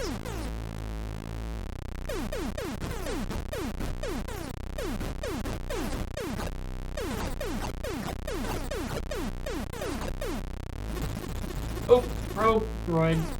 Ooh, I'm in rough shape now.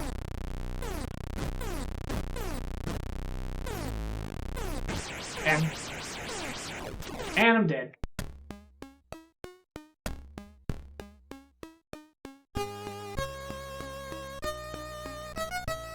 Let's see, what do I have for my boxed game or my loose retail?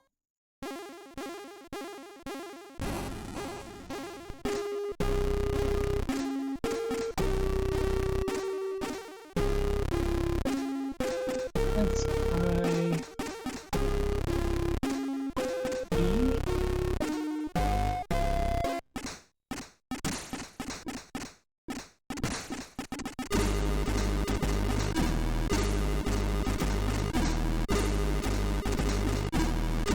Oh right, my other unchecked folder is empty. So I've checked it. Yes. Fuel challenge.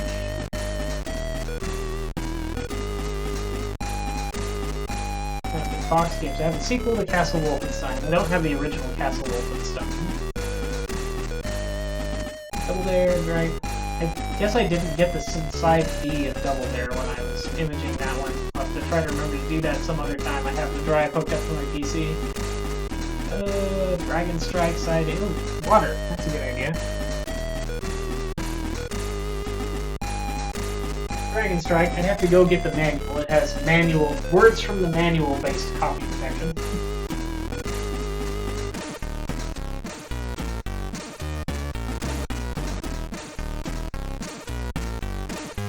And the DOS version of Dragon Strike is probably technically better.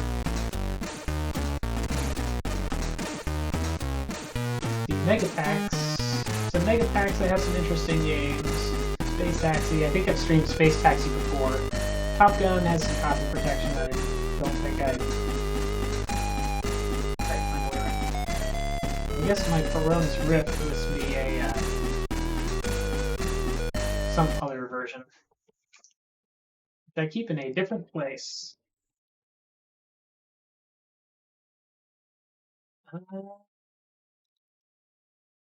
Elite. Oh right, I forgot there's a C64 version of Elite that's free. Play that. I think I just briefly looked at that. At some point, I want to do a stream where we play Deadline, which is a murder mystery adventure game that's like on a clock. Stuff happens like through the day as you're doing stuff, and so you have to like play through the day multiple times to actually solve the mystery. And I've never solved this. That would be fun to do sometime. Oh, Red Obelisk is a weird one that I was gonna maybe look at today. Where? Maybe I don't have Corona's Rift anywhere handy.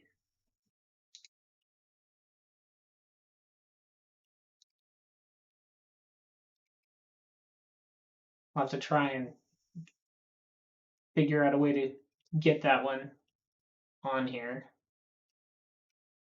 Assuming it has copy protection, I won't be able to just image it without a parallel modded C64 drive. Forbidden Forest, I believe I've streamed before. It's my favorite survival horror C64 game. Has good music too. So yeah, let's, I guess we'll go back to my image games and figure out what disc I had Red Obelisk on. It's kind of a weird little thing to look at. Discs, games, Key Punch software.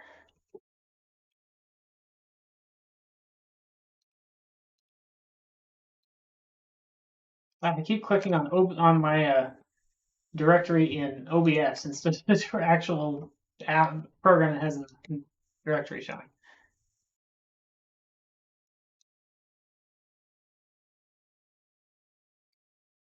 So yeah, Red Obelisk is a weird little thing that's worth a look at. I'm going to warp through the slow menu, but I am going to load the instructions here so that I can jot down what the keys are to do things, because that's non-obvious for the most part.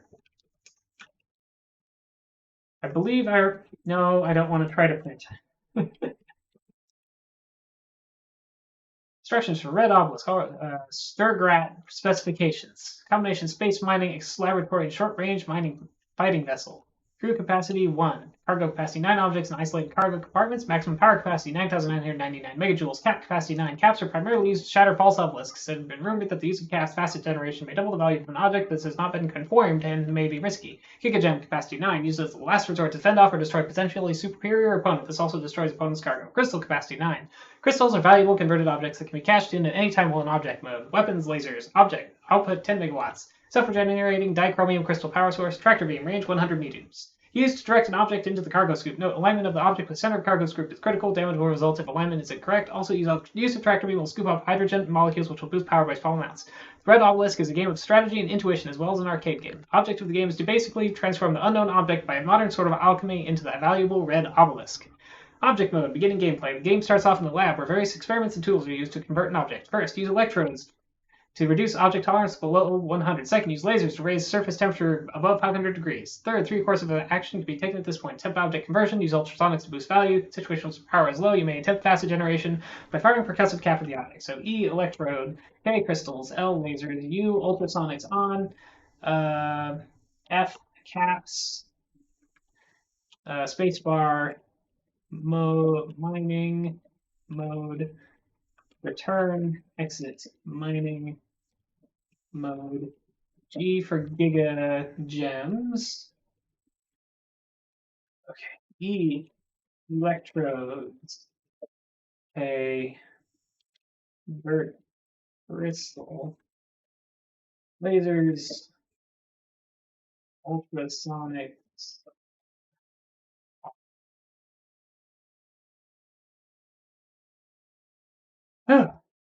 Game hint. Keep note on objects, types, and attributes named weights, values, weights, types.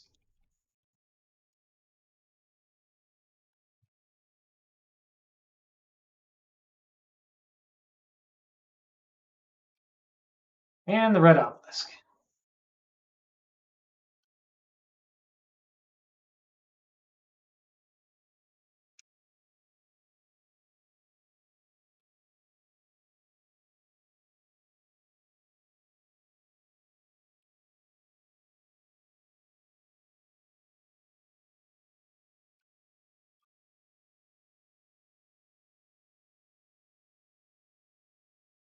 It is going to work. Should work. I don't know why it wouldn't work. Maybe it's still loading. The drive light is still active. There we go. Red. I usually put the emulator in warp mode while it's loading because the stock C64 load routines are unbelievably slow. 300 bytes per second, typically. But there are software-only fast loaders that can get you 15 times that speed. There's a special one that Krill has done that can get you, like, pops out at 50 times and typically is like 45x speed. And that's like not with compression. So yeah, the stock software for that is not great. The Red Obelisk. Okay, first we need to get our tolerance below 100. Our tolerance is currently 111, which is going to take us a bunch of jolts with the electrodes to do. There we go, 99. Temperature above 500. Where's above 300? I think it's 500. 535. Let's do ultrasonics on. Values. So that's bringing the weight up. The value is a 1139. Okay, I can't seem to turn ultrasonics off with you. Like I thought it. Oh, I guess left on the joystick will do it though. We'll do a conversion to get us some power. Then we'll go find another object. Yeah, weird little game here. And the annoying thing about this is your power drains pretty fast in this mode, unless you're using your tractor beam and then you suck in power, so you pretty much just have to hold down the tractor beam the whole time. So that little yellow dot moving slowly to the right over on the left side is an object I can pick up. And you would think that you would want to go and like use the tractor beam on it, but no. That would be a bad idea, because it'll make the object move vertically a lot, and you need it to line up very perfectly with the little scoop on the bottom of my ship. Specifically the like very center part of it. And also the controls for the ship are a little touchy. Of course, I may need to move it just to get away from the asteroids. Also, I can't... Ooh, barely. And return. Now what have we got? This thing's tolerance is not so high, so I can drop it down easier. 3, 4, 5, 6, 7. Laser its temperature up there.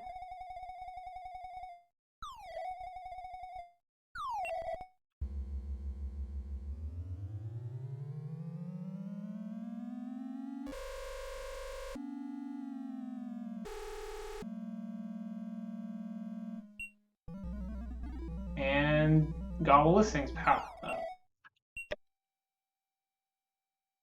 Doot, doot, doot.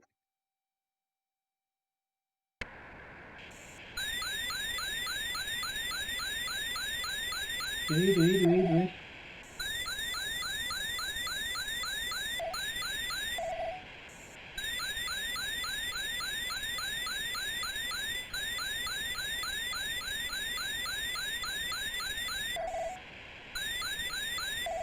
Doot, doot, doot, doot, doot, doot.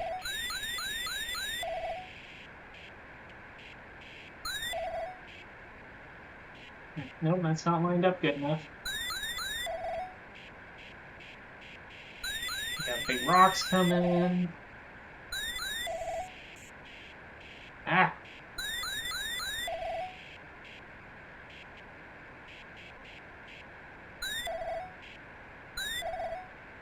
Got it. That time I actually was able to use the tractor beam to maneuver it. Now for some reason my tractor beam sounds different. Maybe I'll grab a couple of items. Don't have to do it one at a time because we can store like 9, I think.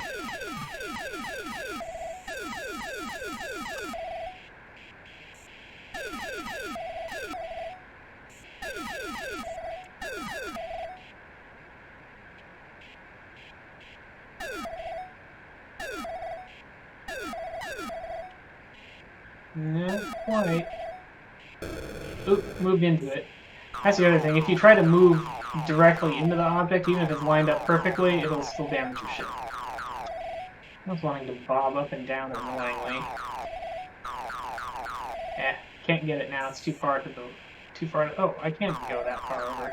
Thought it wasn't going to let me. Okay, now I can't get it. I won't wait for the next item. I'll just go back. Tolerance 104. 1, 2, 3, 4, 5.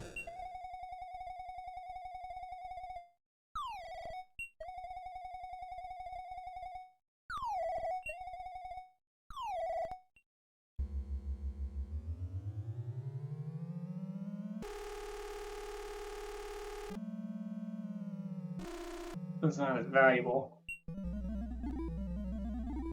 But that's okay. Do. Just do this. At some point, I should find the red obelisk and go to the next level. Or get attacked by something, or something interesting should happen eventually. Or for that matter, if I could get a false obelisk, which is bad. It'll start draining my power until I can destroy it.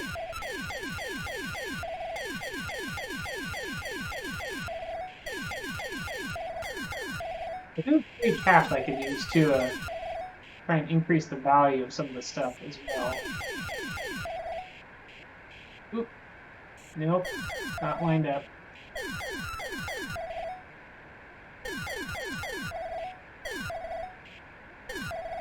Not too high.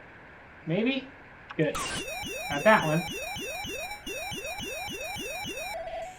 Let's swing down here. I guess that's as far over as I can go. Do.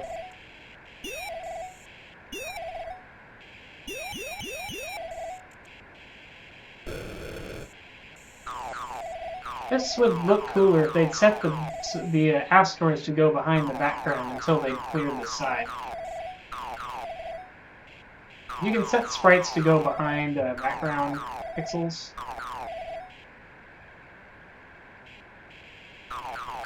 Individually.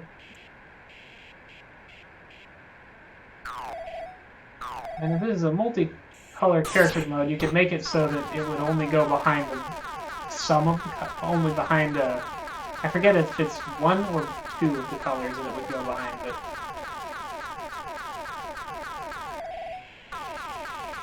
actually this might be high-res character mode. So it looks like I'm not seeing a lot of thin pixels. Yeah, there's some thin pixels. But I'm only seeing two colors per character.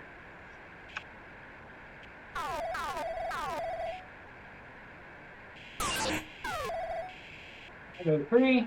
That's good. Let's stop there.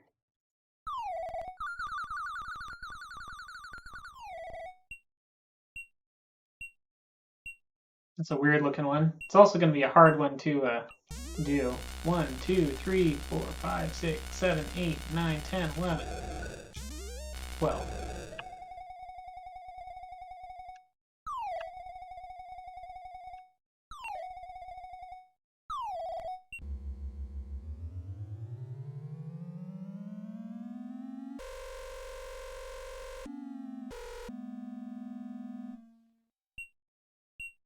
Let's see what... Okay. It's not hurting me, though, so that's okay. Cargo destroyed. Surrender your cargo. No. Okay, not doing too much damage to me.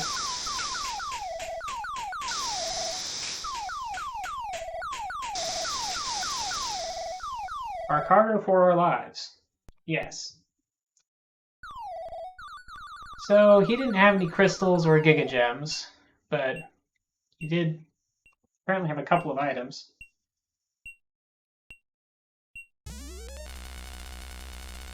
5, 6, 7, 8, 10. That took a bunch of my power. This thing already has kind of a high temperature, which is odd. I mean, not high enough, but higher than I'd expect.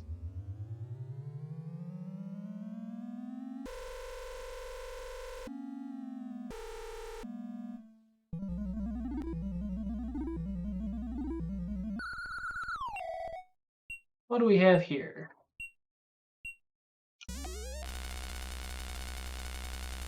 This one shouldn't be that hard to convert.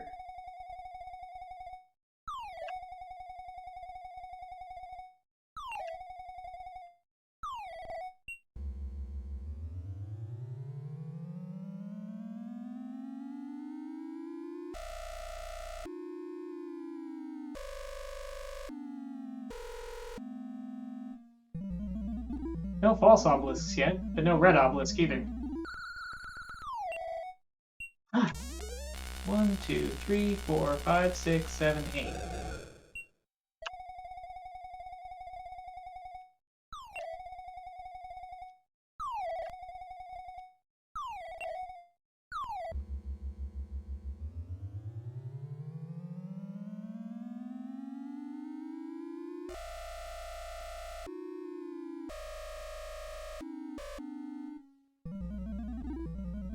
Well, okay, guess I'm heading back to the asteroids. Wait, I still have one more, don't I? Cargo destroyed. Surrender half your power? No. Not gonna do that.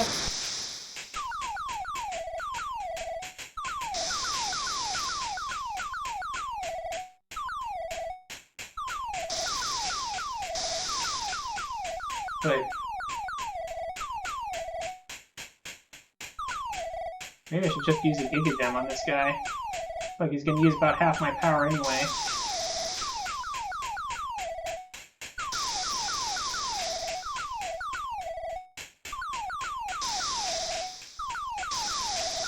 Yep, I've lost about half my power.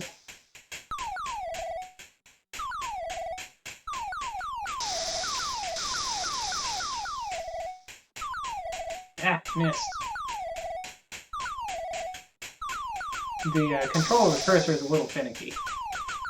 Also, I've lost about 3/4 of my power. I'm gonna have to use a Giga Gem here in a second if he doesn't surrender or blow up. Or I'll just lose a ship, I guess. I think I have a few ships. Yeah, I'll just see what happens when it blows me up. Ship lost.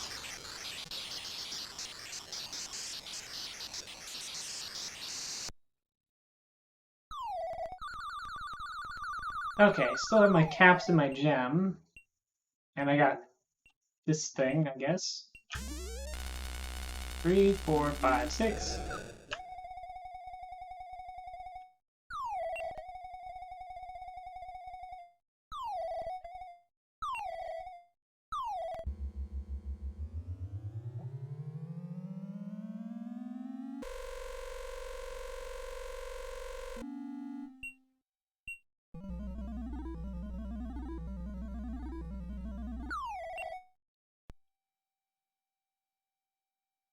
Do this just a little bit longer and then we'll do something else.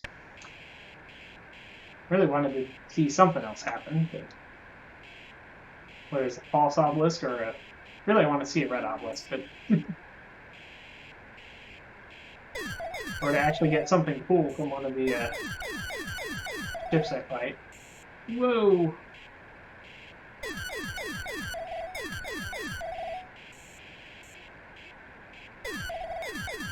Kind of drag it towards the top of the screen where there's less asteroids, but not having much success with that. Too high.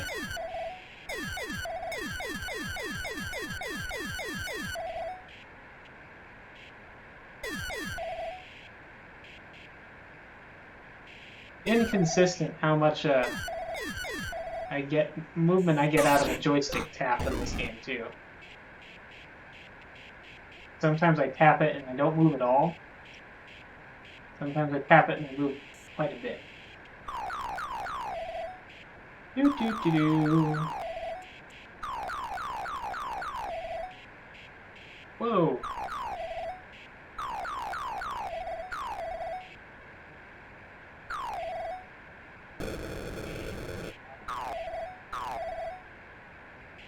There we go. Got a couple things now. I hit enter and nothing happened.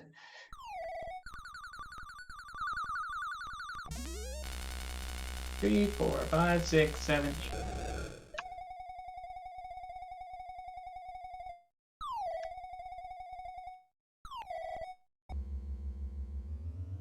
I guess the power is highlighted because it's below 1,000.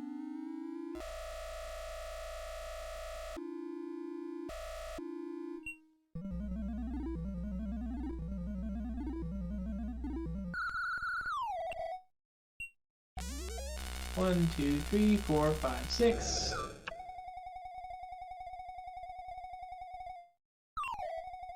Do do do do do.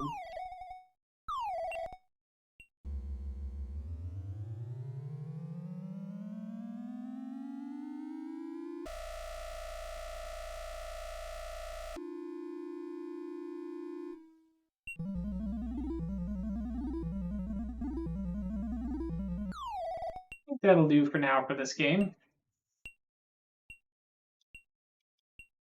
Never found a... Well, maybe I'll just do one more and try and use a cap on it to just really haven't fired a cap yet.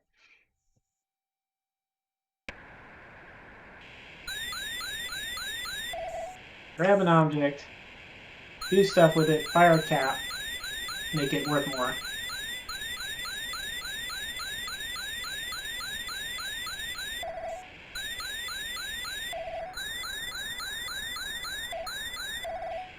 Oop, almost damaged myself there. Got that one.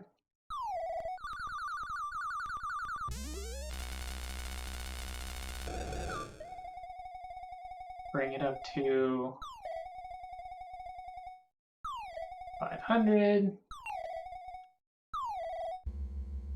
Ultrasonics on it.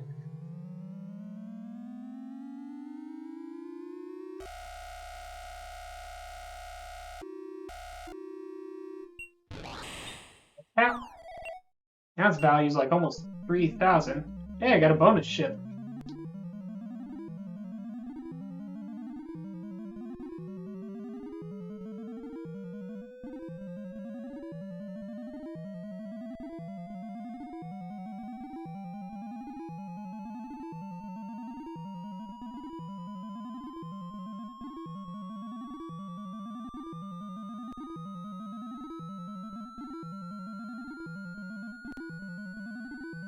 Guess this bonus ship thing takes a while.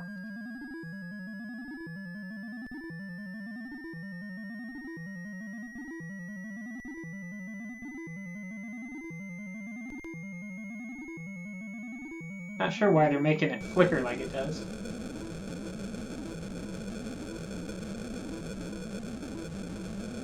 That sounds bad, but it's giving me power. Okay.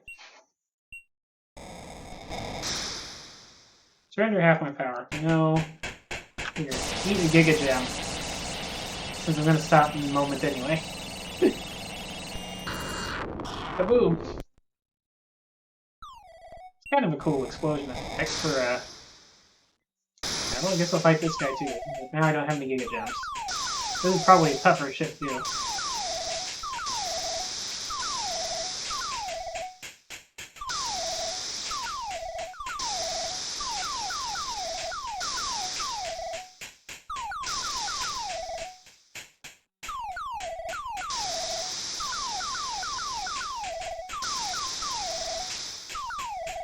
I don't know if he says certain parts of the ship are vulnerable to damage. Like the yellow pixel, maybe? A cargo for our life. Sure, let's see what you got. Hey, a crystal. And no Giga Gems. Sure, you can have half my power. I'm gonna use a crystal. Just because we haven't done that yet. Okay, that's good, I think. Do you want to avoid just sitting on the lab screen as much as possible because stuff just comes and attacks you? You can't do that when you're in the asteroids. Let's see. Oh yeah, I've got my... So I have Hulk and Spider-Man adventure games.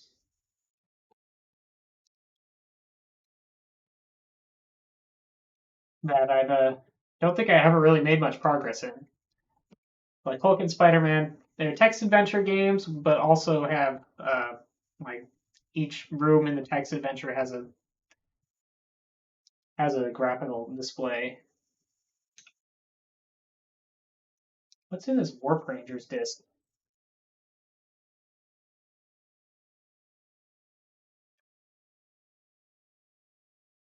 Load faster. Do. Blah, blah, blah. Oh, the Olo games, I guess. Those are side-scrolling shmups, I think.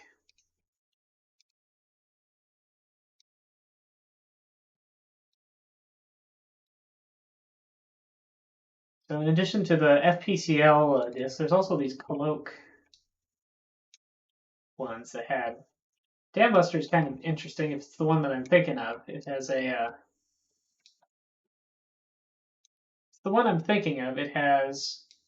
It's made... The graphics are all entirely the standard Commodore 64 character set. Yeah, Dam Buster.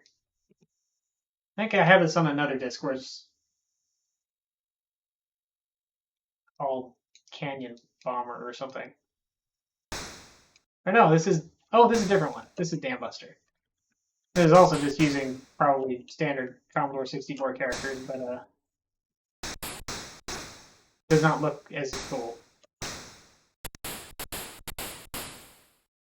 I forget if I can actually like move up and down or anything here, or I just have to randomly not die. I think there's something I can do to not die.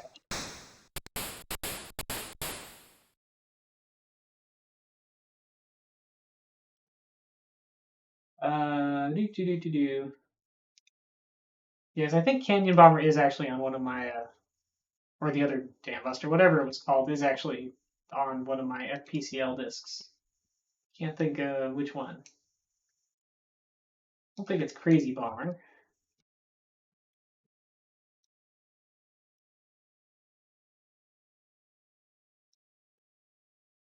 There's 20 flyby strap bombs, hit targets below, miss the target 3 times. Yeah, I don't think it's this one either. Press the asterisk button. Nope, yeah, it's not this one.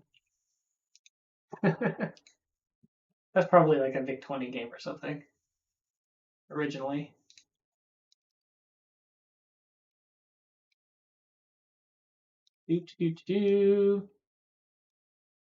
Baseball 64.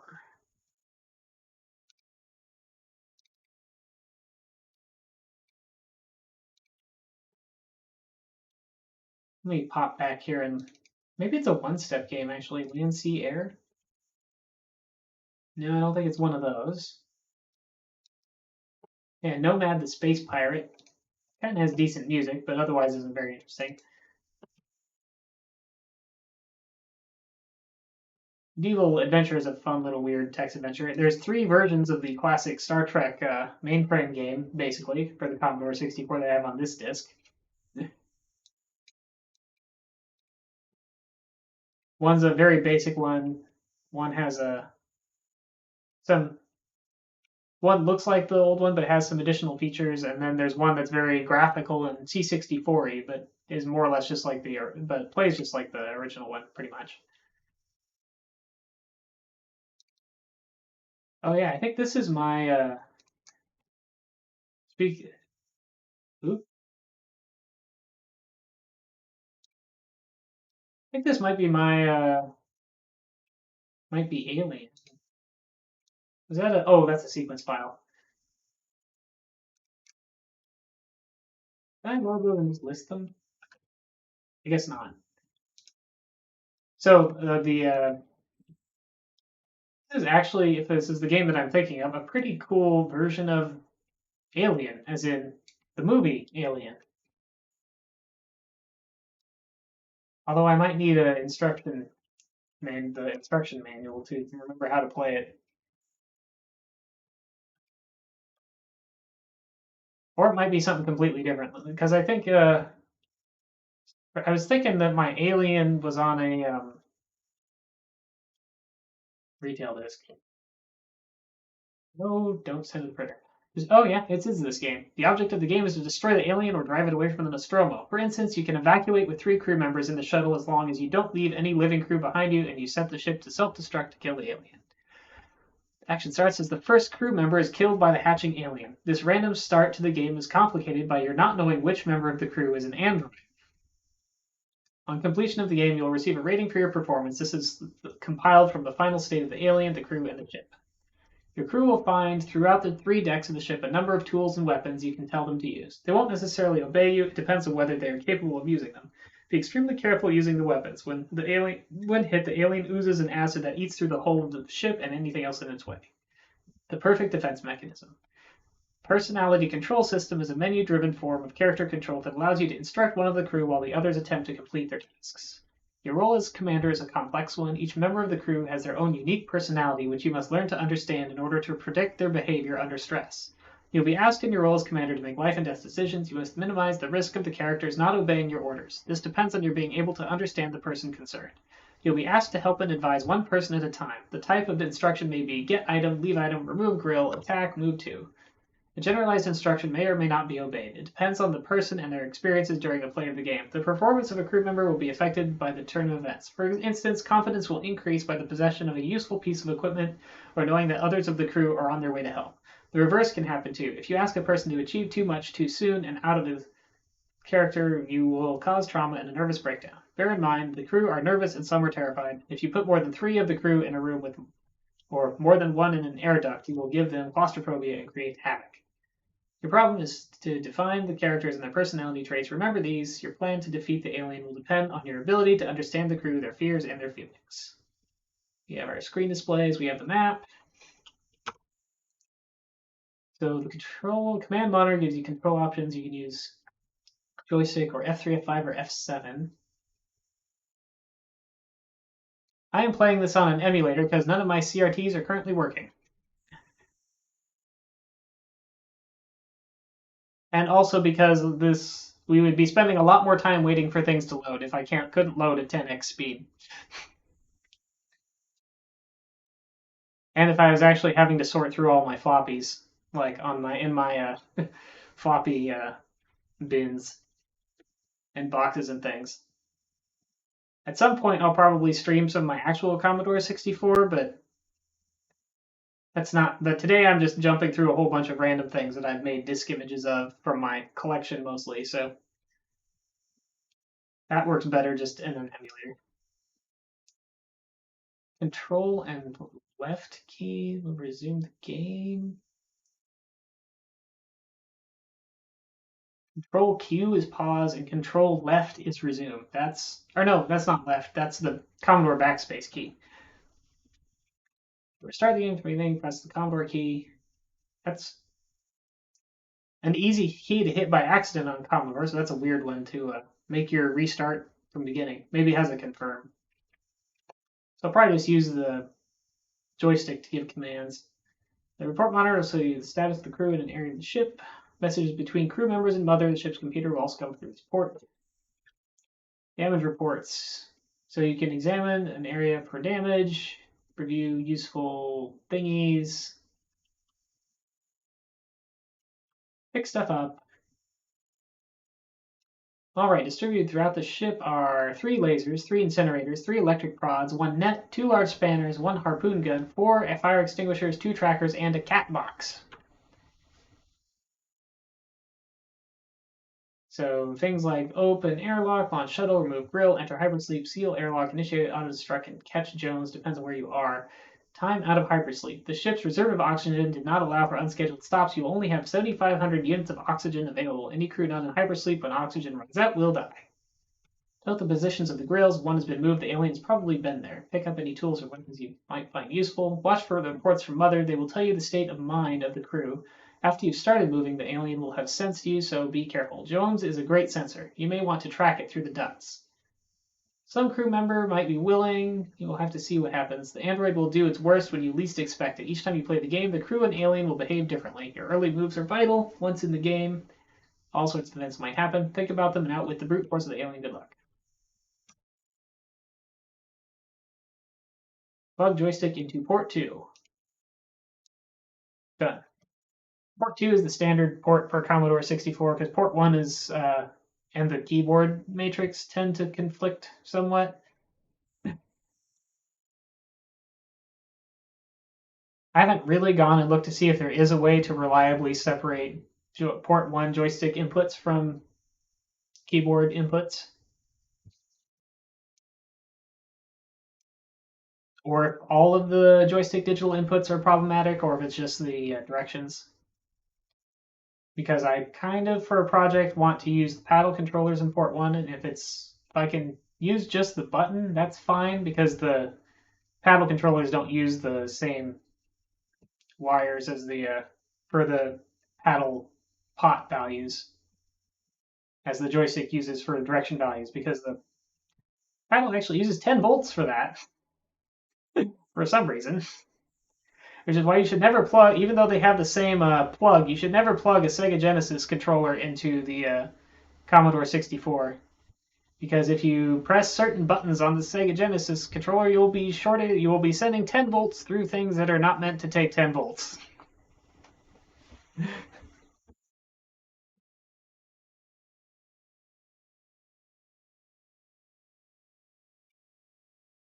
Okay, let's warp through this loading.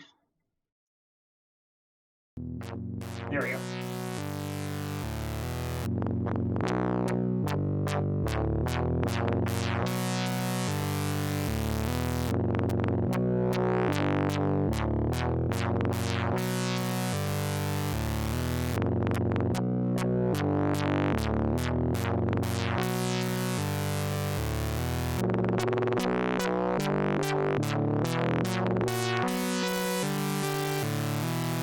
So they have a full game and a short scenario option. I guess we'll do the short scenario option. Because I'm probably gonna, like, die horribly anyway.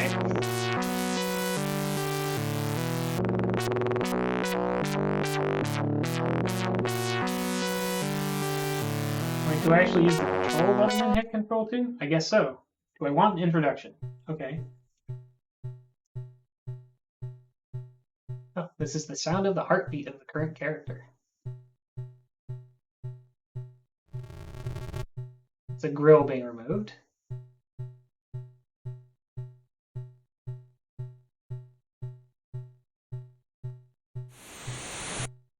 Move. Tracker.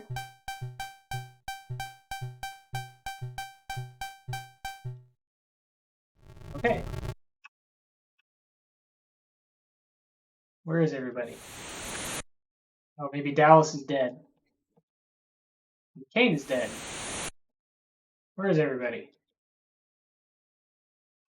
I don't know where anybody is. Indicate location.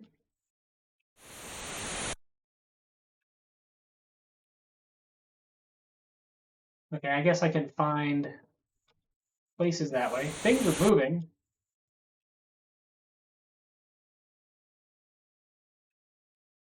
I can go to the different levels. I can't seem to make anyone do anything.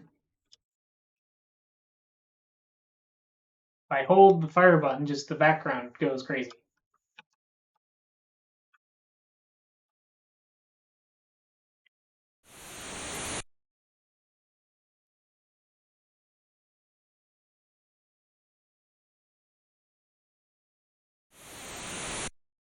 F3 doesn't seem to be doing anything either. Spacebar? Okay, so I can use spacebar, apparently. Move to corridor 1.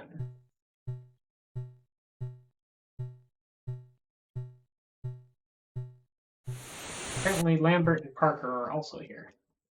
Lambert.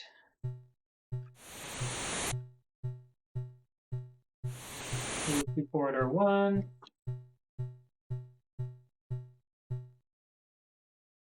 Parker. To corridor 1. Where's Brett? Ash. Dallas. Kane. I only have 3. Maybe in the short version you only have you have fewer people. Send Lambert to the infirmary. Parker. Okay, I can't use the fire button. Parker. What happened there? Parker to corridor 2.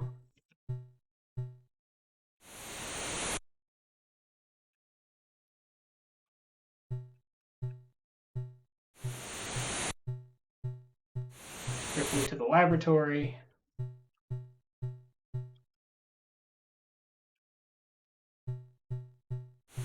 I'm so not finding any items really. He is uneasy. His heart is beating fast.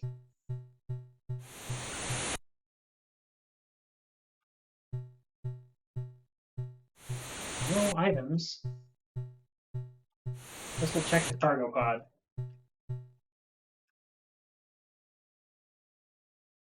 Ripley. Maybe there were items there, because it doesn't say items present here. It just seemed like I didn't see any items. There was a get item thing.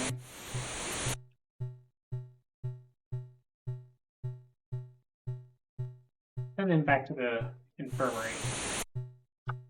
Oh, Parker sees Jones. Not that we have any way to catch him right now.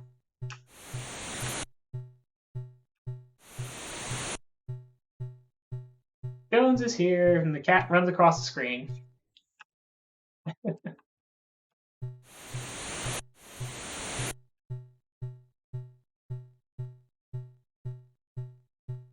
Corridor 2. Get item. What item? It says items are present, but it doesn't say what. Oh, harpoon gun. Okay. Move to the Narcissus.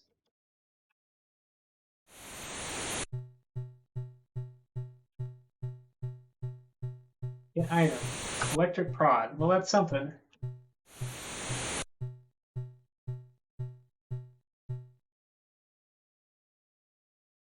Oop. No ash. Move to corridor 5. Parker sees Jones again.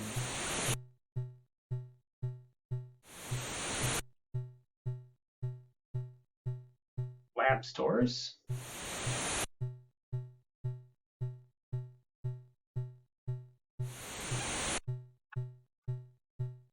Also an electric prod.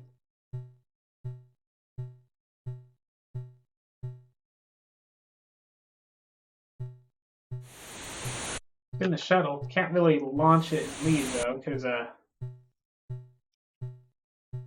Jones is here. Because everybody needs to be boarded, and Jones.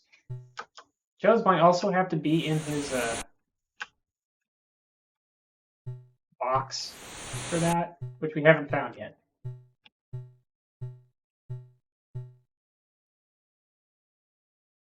Who else is here? Brett. Where's Brett? Lambert? Move. Try the infirmary.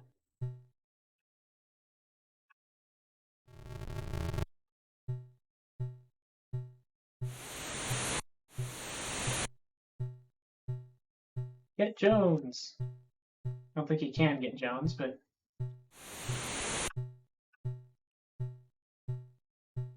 go to engineering.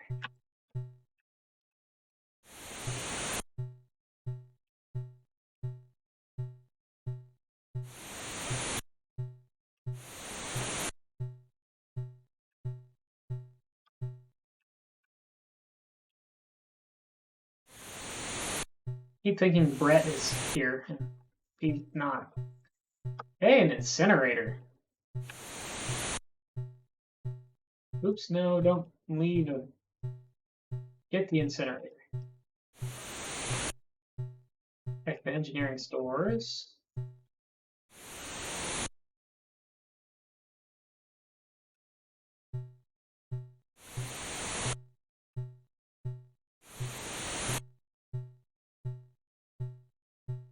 Sure, let's look at engine number 3. Something here. Spanner. I don't think I need a wrench for anything.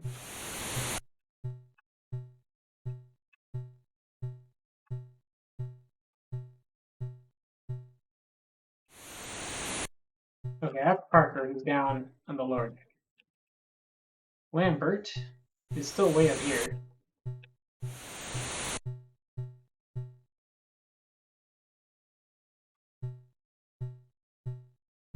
Ripley has found something.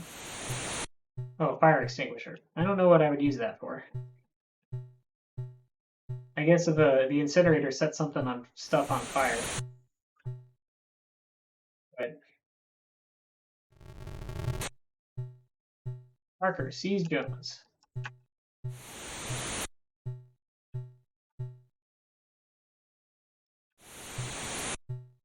Come on, Parker, go to the shuttle bay.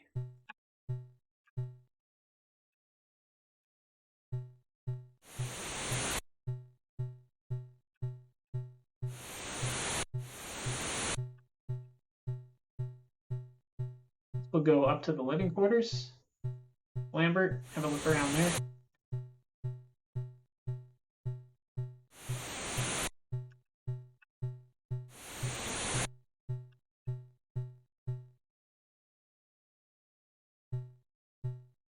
Okay, Ripley, where are we going? Go to corridor 4.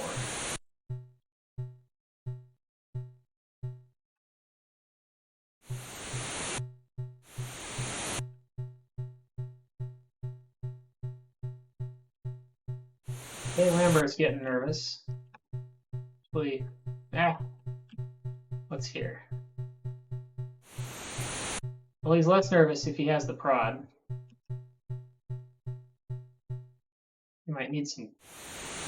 Wait, also here, Ash? Oh, Ash is dead. I guess Ash is the one. Must be the one the alien burst out of.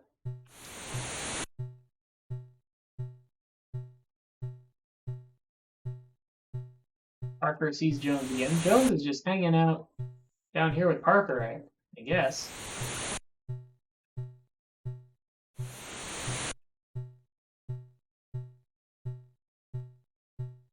Can't seem to go north from here.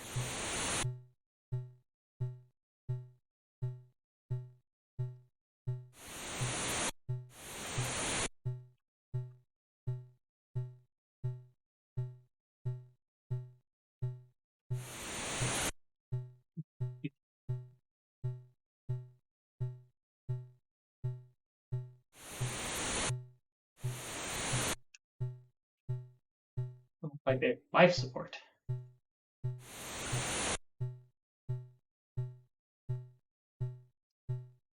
So it doesn't display on screen the oxygen remaining. Apparently can't even determine that from here in life support either. Ripley. There's something good here? Nope, just the fire extinguisher.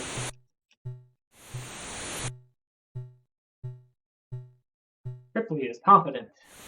Good for her. That was Parker. I guess it's just Brett who's having, or Lambert, who's actually Lambert's doing better now too.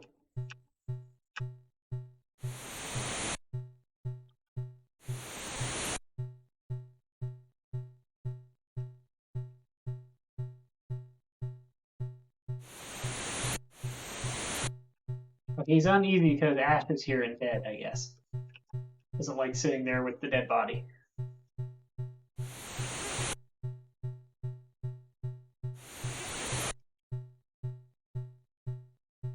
Okay, from here I can blow airlocks. Let's go see the computer, I suppose.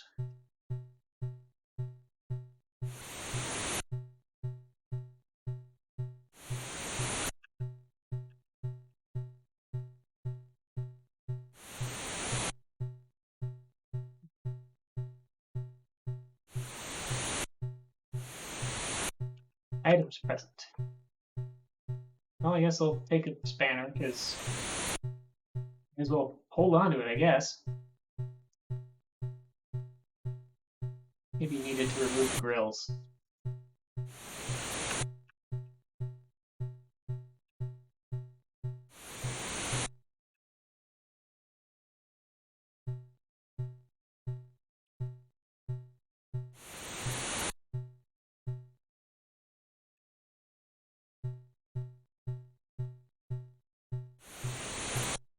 If I could check the airlocks, I don't know why stuff would be left in there, but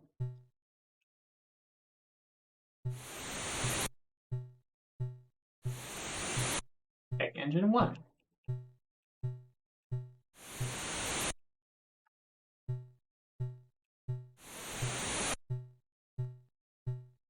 Cargo pod. And we'll check the whole lower deck, I think, except for whatever is, if there is a way into the upper left corner room. There didn't seem to be. Okay, I guess we're done here.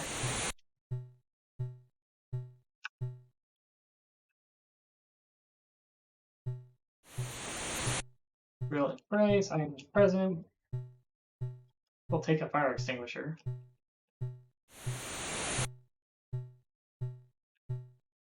No, I don't really want to remove the grill.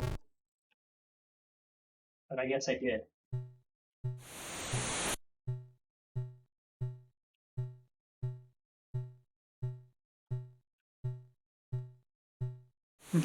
I guess you didn't get that grill removed, but something moved a grill. I heard it. Jones is here.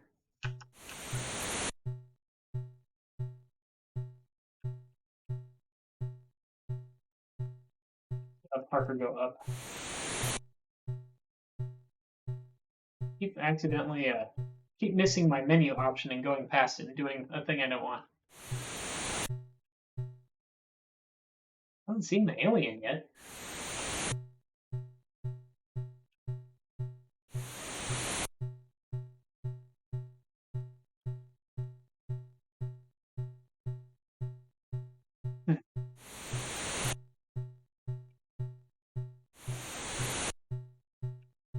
Okay, this grill is removed. See how Lambert does inside the vents.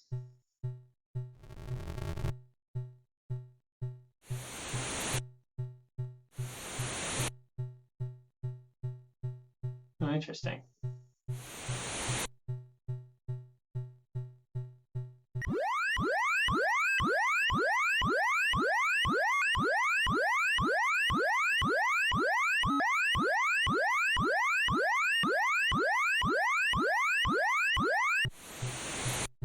Alien wounds Lambert.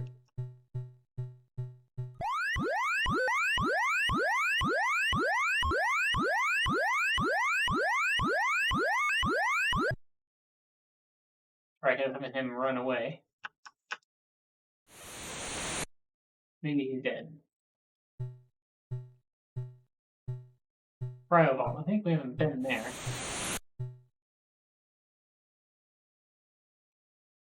Yep, Lambert must be dead.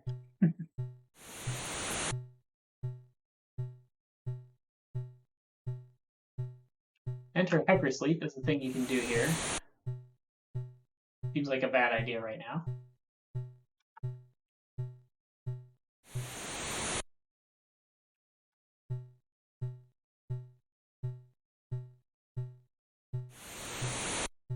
Grill here is also removed. And Ripley in there. Warning, computer malfunction. Now it's showing 0 damage, so I guess that's part of the malfunction.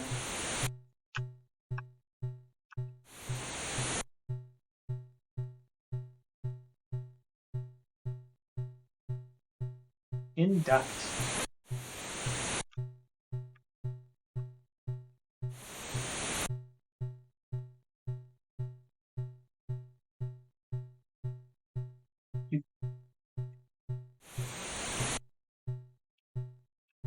Items present.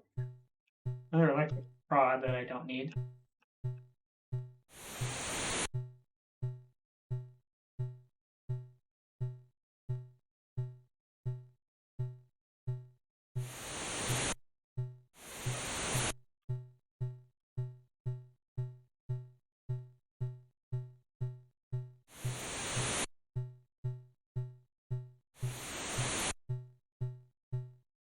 Grill.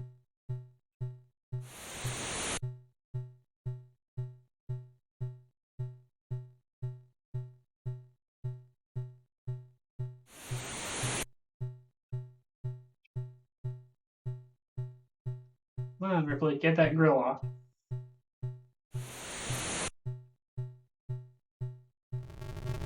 There we go.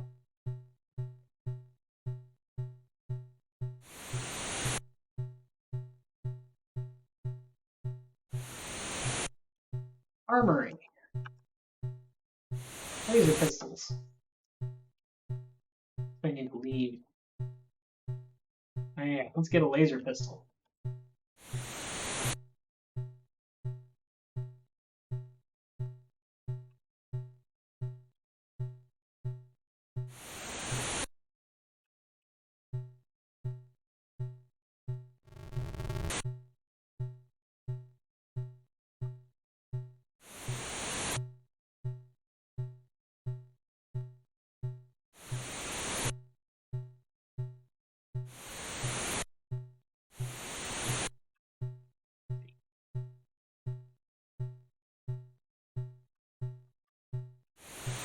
I think I'm probably about done with this game. I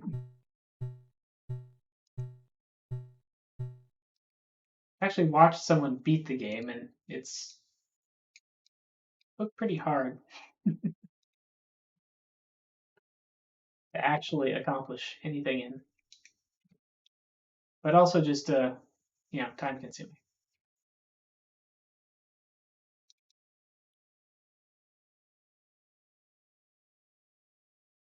The Pecos Pete, Pipeline 2, Monty on the Run, Rebound.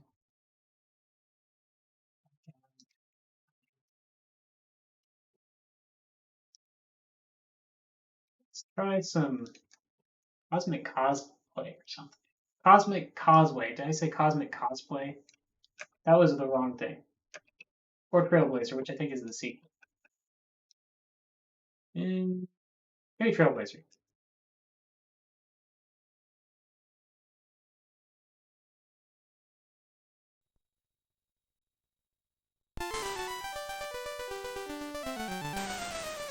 Trailblazer.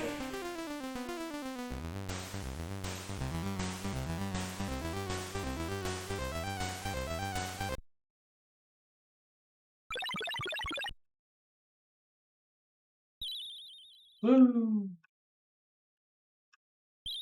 Ah! Oops. Are the blue ones jump? Yeah, blue ones are jumps. Red is probably go slow. Green is go fast. Purple is bounce back. Can I actually jump with fire or something too? Game over. Actually, maybe Cosmic Causeway is the sequel. Okay, yeah, I can jump.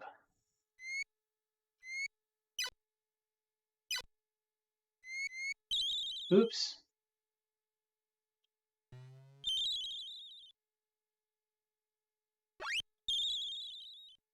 Woo. Hey, I won a level.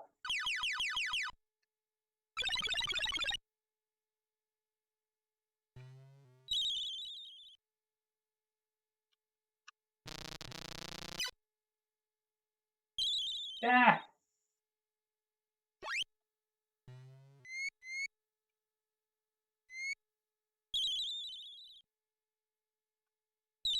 Oops. Right into the pit. That looks hard.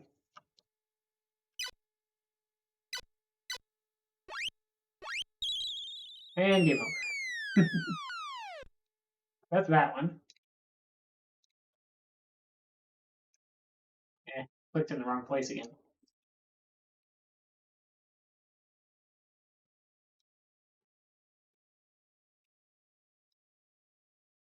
Try North Star. That's some sort of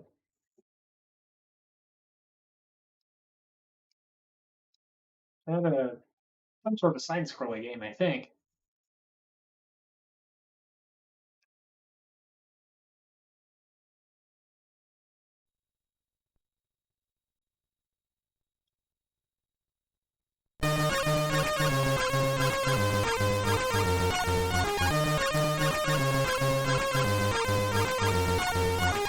Hey, this is made by more than one person.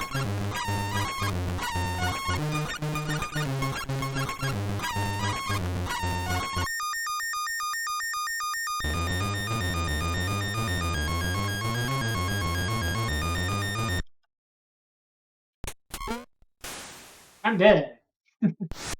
Okay, yeah. So I got some sort of... Can I jump? Okay, I can jump.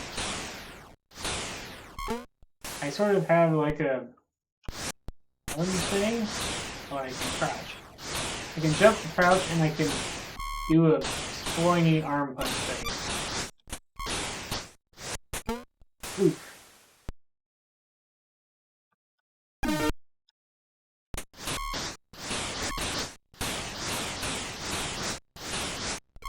Wonder if that was a power up. I wonder if it was oxygen. I seem to have an oxygen meter. Going down. Oof.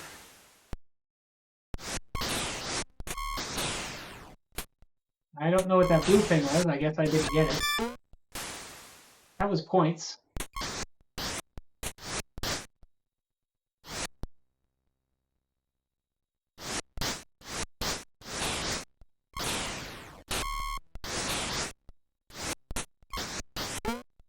Oof, dead again. Yeah, that game is a hard one.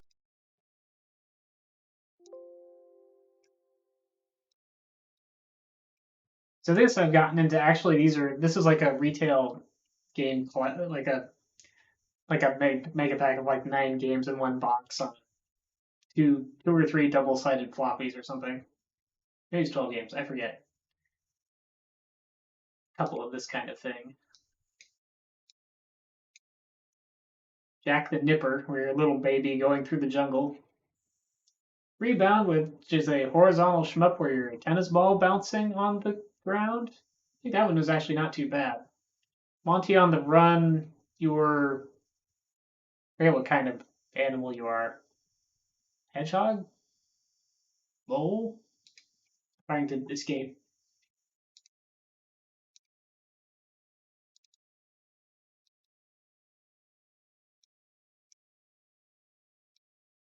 The thing bounces back. I think that was not a... I think the big pack that I had that I really liked was the Mastertronic Collection discs. I don't really remember...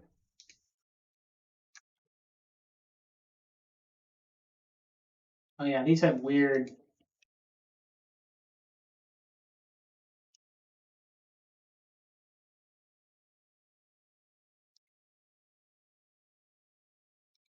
weird disk structures though. I'd have to load those more manually. Captain Zap is another odd one. I actually don't know if this backup that I had would work. I think my actual Captain Zap disc I wasn't able to get a clean image of. This was the this game was also released as Flash Gordon. I assume that they didn't actually have the Flash Gordon license, and so they had to change it, but I don't actually know how that worked out.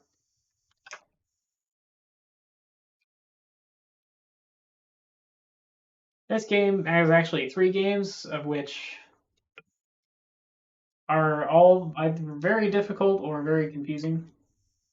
Well, except for the second one. The middle one, not so much. Oh, it's still loading. This is the loading screen. Yeah, the Flash Gordon version of this, of course, has a different title, and the main character doesn't have a mustache. And is blonde instead of black hair. I think that's basically the main changes. The name of the villain's different too.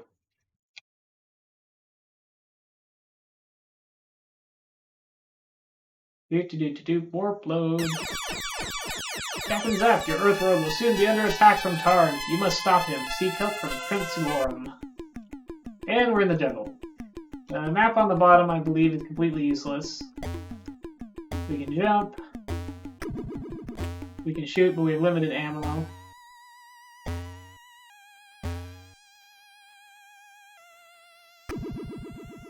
How do I... Oh, hold...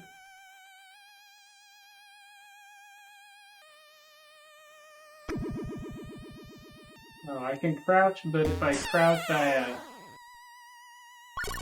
can't, like, crouch move, because I fire.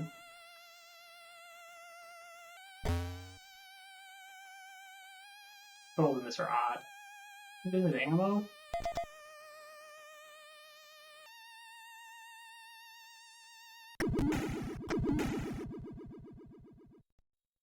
Sorry, monkey guy.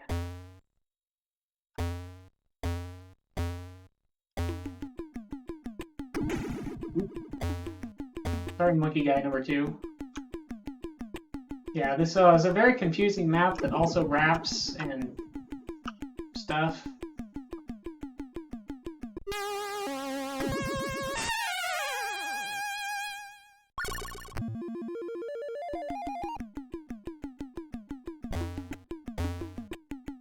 Basically, when you die, you lose time, and I believe when you lose all your time, you just die.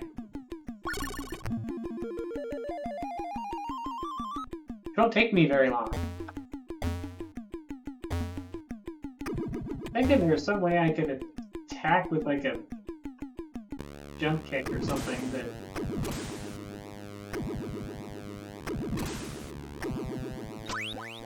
And I'm out of bullets. Be able to run under that one though.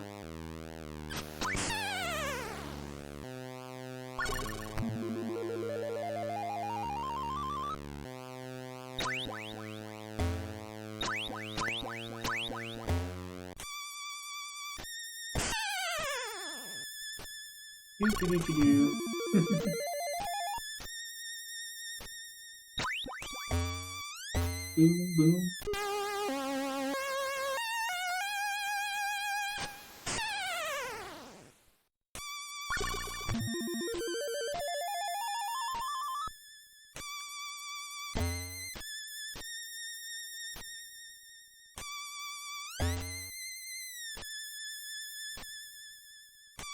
Hey, bullets.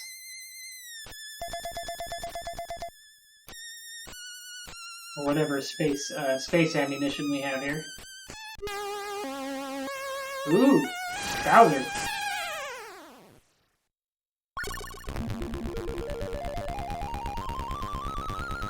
Oh, that hurt me a lot.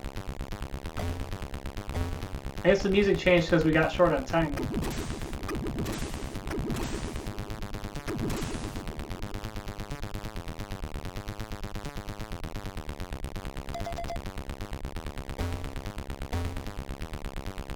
Actually, this music that I thought was from the last part. Guess we can't shoot the skeleton guy.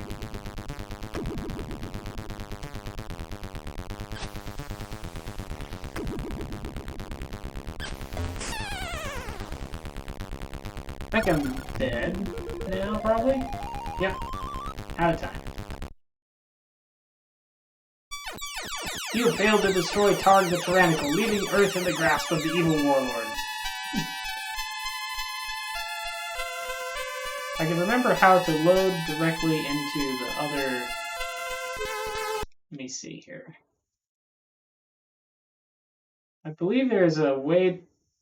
I'd have to find my manual, because I believe there's a way you can load directly into the second and third game modes. I don't remember what it is. I don't think it's directly. I think you actually load up the game, and then there's something you can hit to go to the other modes from the title screen or something. Ooh, Pipeline 2. Let's play some Pipeline 2, because that one's fun. That one has good music.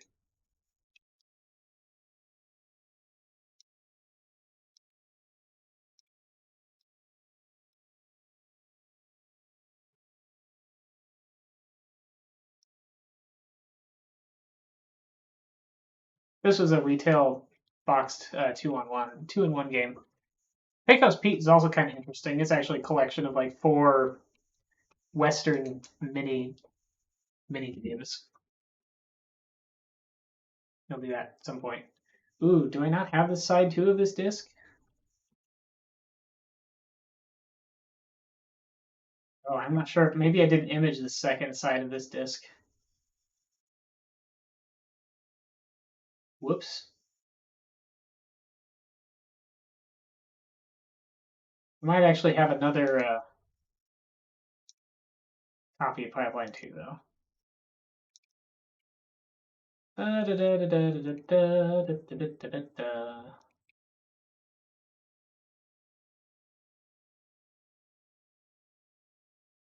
Maybe I don't. I thought I did.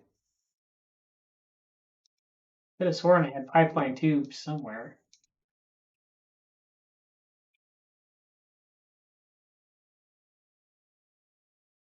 Other than just on the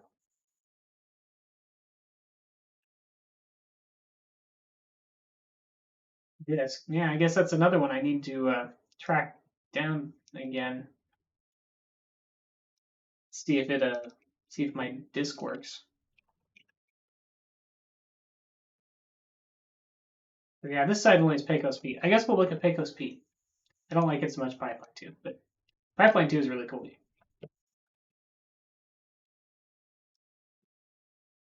The good music.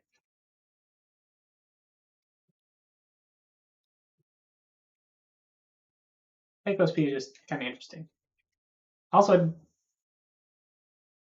my manual's down in the basement, so hopefully I can remember how to control it and do things.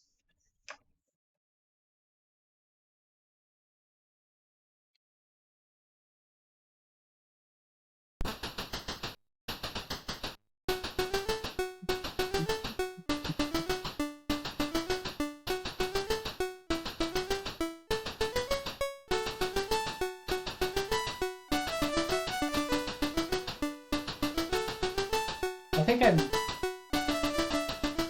So I believe I have rarely beaten Desert Walk. I have frequently beaten Six Cone Shootout. I have maybe once beaten Saloon Time. And Milking Cows, I think you can't win. It just goes on forever.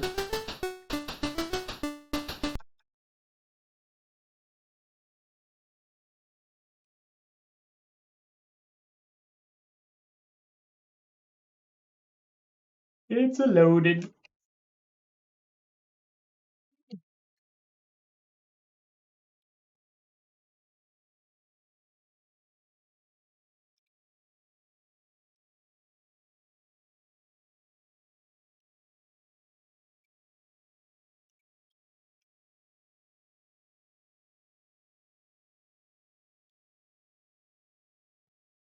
I guess if I don't have Pipeline 2, I wonder if I have Finders Keepers, because my Spellbound Finders Keepers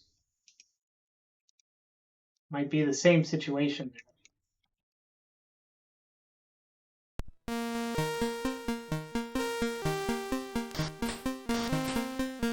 Ouch!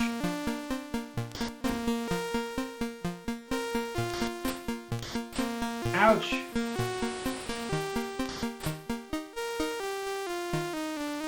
Phew! The arrows above the head are not. Arrows into the hat are not a problem.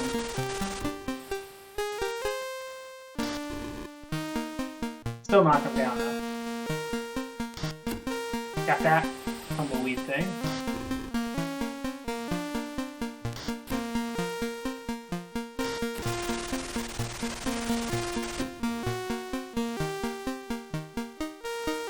We got a little bit of parallax going on with this one.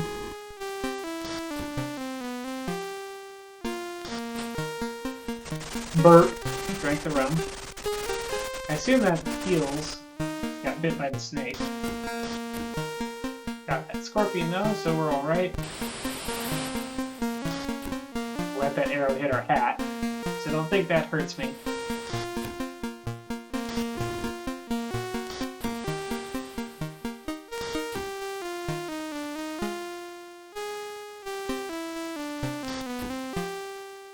Easier to hit things if I'm far enough forward that I have to put my cursor on them to hit them. If it's up at the... If I'm too far back, then I have to lead my shots.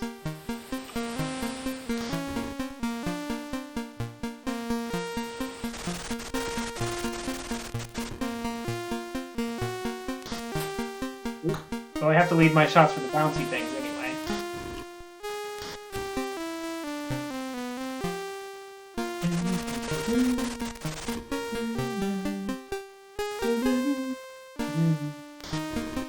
Ooh, that one almost hit me in the face.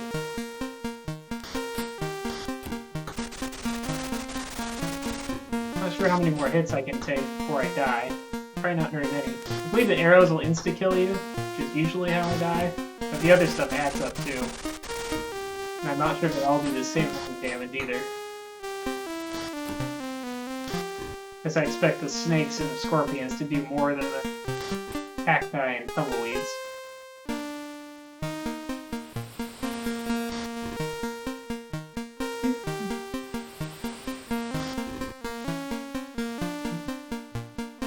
There you go.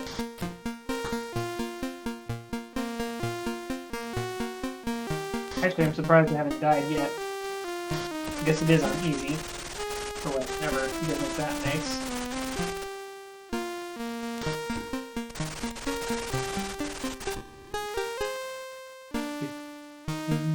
There's a vulture circling overhead though, so maybe I'm getting close to death. Maybe that's your health indicator in this game, in this particular minigame. Yeah, the speech bubble. I like the wiping the. I like the wheel the best myself when you get hit in the hat by an arrow. Oh, and the burp. I like the burp speed bubble too from the run. Can I hit that? Nope. I'm dead. I'm dead, speech bubble.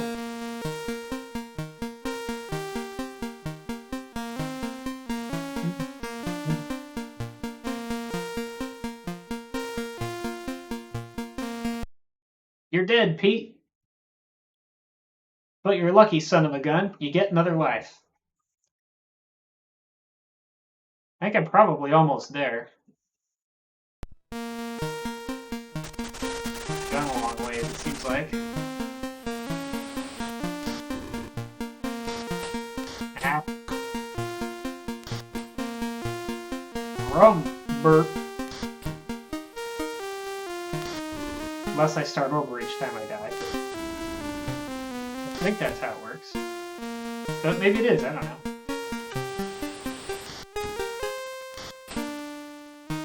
Another arrow to the hat. Got scorpion that time. I'll just take all the hat arrows until they start coming at my face.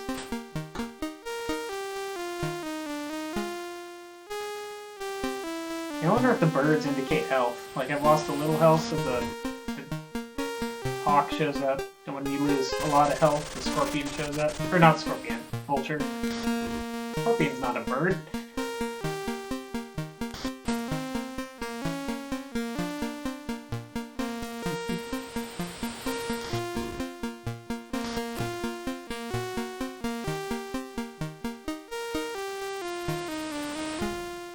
Oop. Rum almost killed me there, and I can't whip while I'm burping.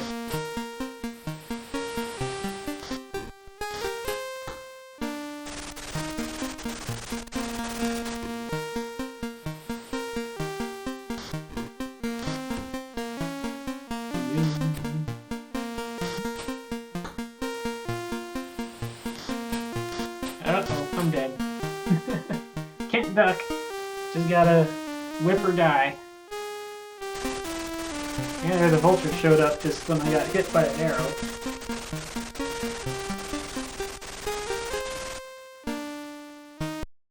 You're dead, Pete. But you're lucky, son of a gun. You get another life. Eventually, I stopped being lucky and not and don't have any more lives, but.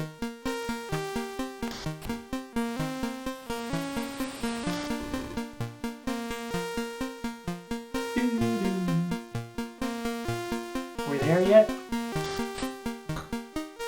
Oh, I guess I can't drink while I'm ouching.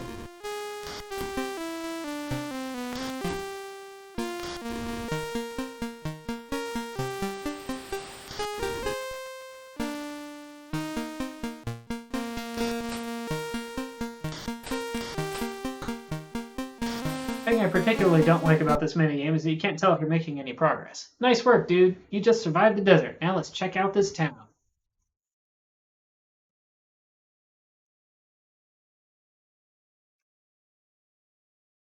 Warp speed.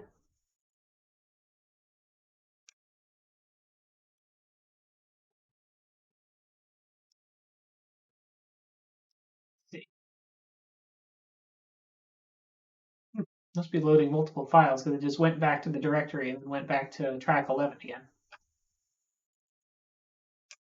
Track 10. Track 9. Track 8. Here we go.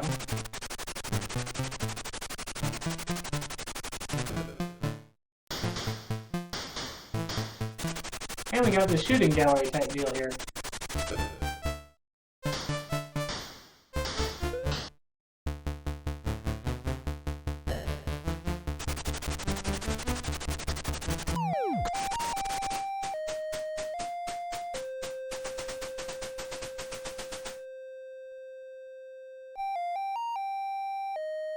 Of course, I keep taking damage from the critters spawning while the intro is going. Shoot him in the face! Running out of ammo. Come on, guy, throw me some more ammo here. I'm gonna need it. Real bad, real suddenly.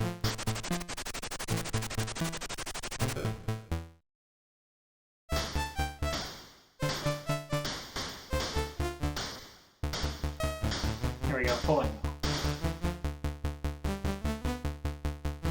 It's on my last shot there, so I had to go for the ammo instead of the killing the guy. was blasting me. I guess my energy regenerates slowly.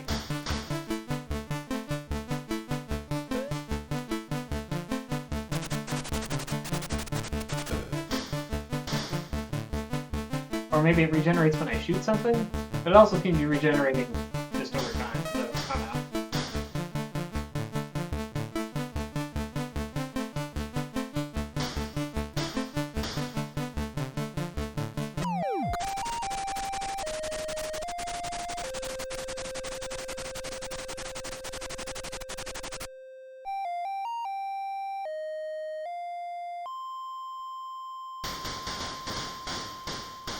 Okay, move a little bit.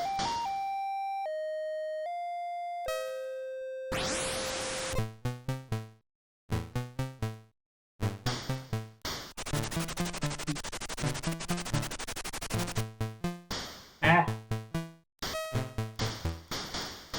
Come on, gotta shoot him.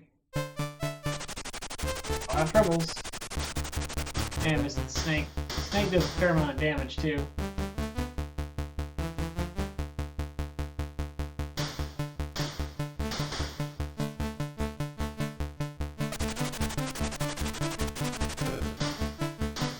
Come on, stop blinking your eyes at me.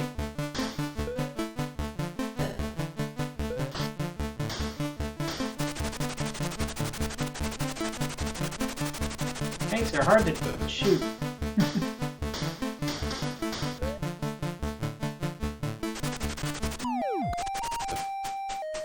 Oof, I'm only down to like half ammo. Not sure how this is gonna work out. Guess I'll need to hit that ammo case if it'll let me. Oh, this guy's gonna lay down anyway, so.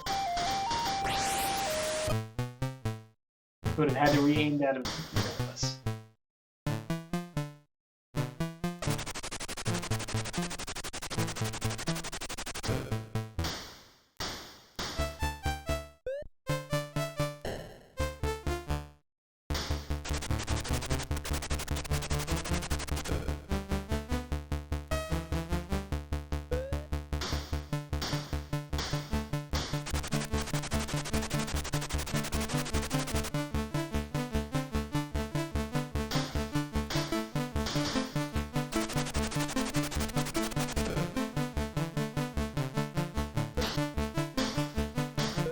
I think you get some ammo if you just let the ammo pickup despawn, but I don't think it brings you up to full if you do that. But shooting them each time.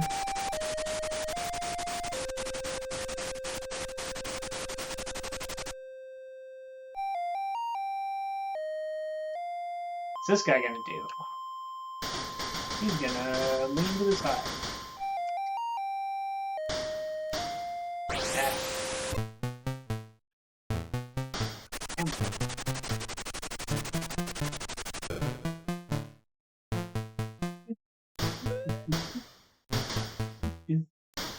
Ah, missed.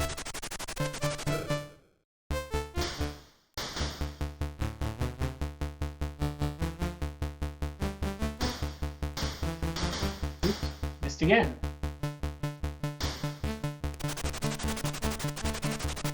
You've been missing quite a lot, actually. Yeah, that gave me a couple of shots, just letting it despawn over there. I think it is only like 2 or 3. Don't know for sure, though. Or tempted to find out, but...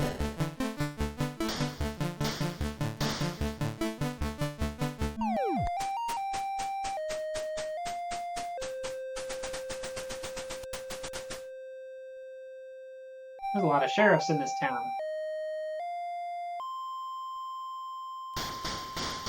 That's the same thing the last one did.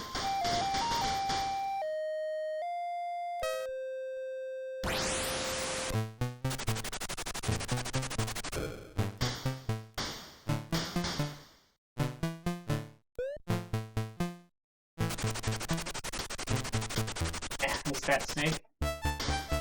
Once they pass me, I can't move my cursor fast enough to catch them. They're going that quick.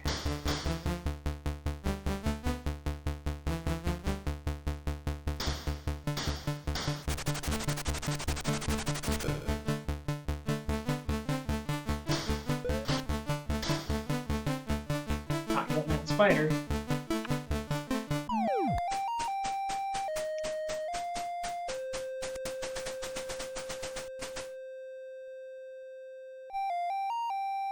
I like how their badge is just transparent.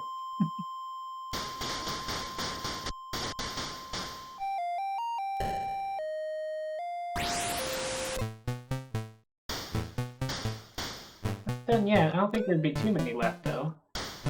We've got a slow spider. We can actually shoot. I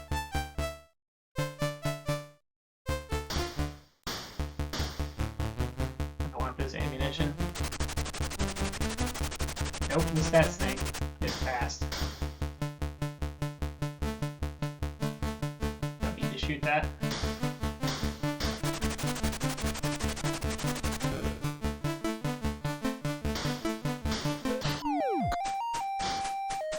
Yeah, it'd been nice to hit that spider, but oh well. This one's all in black. Maybe he's the last one. Orlin the mustache.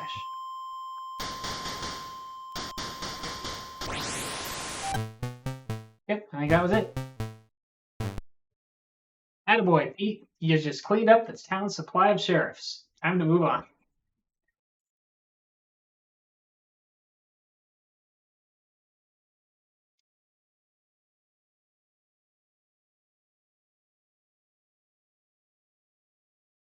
And I'm pretty sure without instructions, I have no chance of winning this next one because I don't actually remember what the controls are for sure.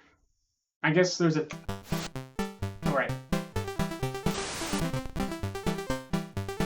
First I have to try and drink the drinks. Oop, I got one. Got two. Nope, missed that one.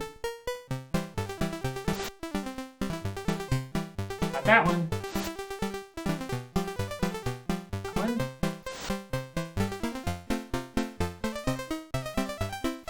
Well, not doing too bad, I guess.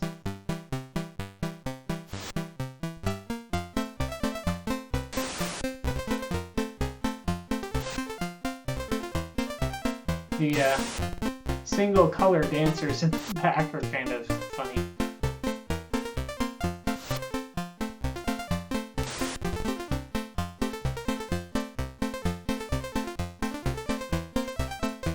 Make my game. You didn't say now I'm mad, I guess. Or armrest. I think I just tapped left and right rapidly to do. Or I'm out of strength.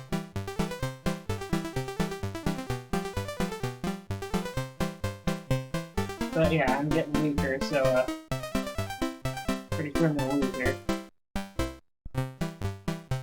Turning gray, going down. Maybe it's up and down I have to put the tap. You're a wimp.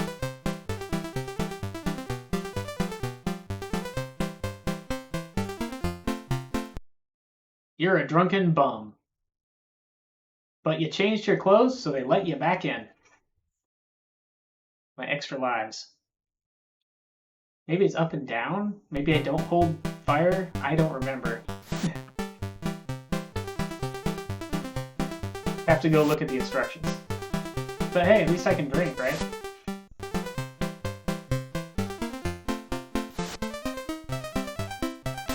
Crash.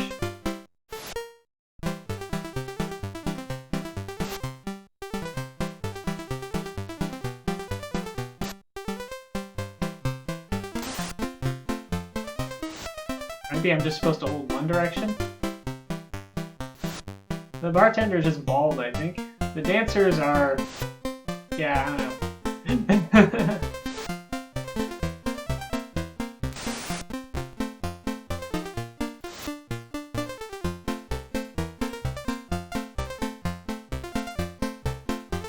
I know if I really mess up the drinking part, it'll say, like, now I'm mad.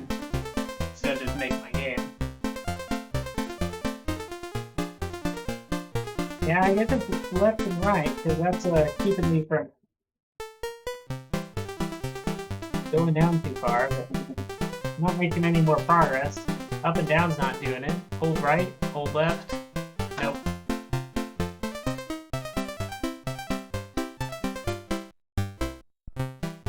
Yeah, I'm pretty sure it's mash left and right. but like I'm making no progress on this guy.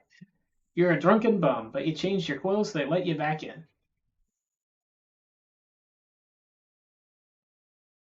And I'm wearing a gray suit. Yeah.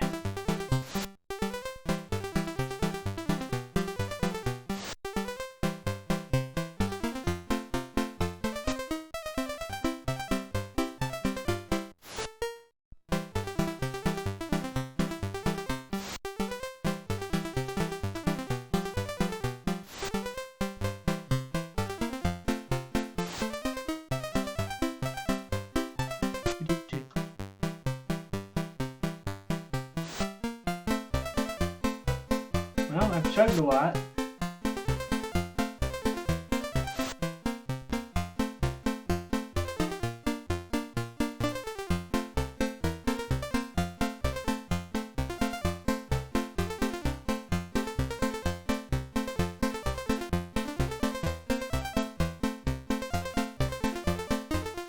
Hey, I'm winning. Thanks. But now he's probably going to start. Yep, run out of strength. Going good there for a little while. But turning gray. Turning blue. And turning gray. And fog. Hey, I almost won. But that's making my hand tired.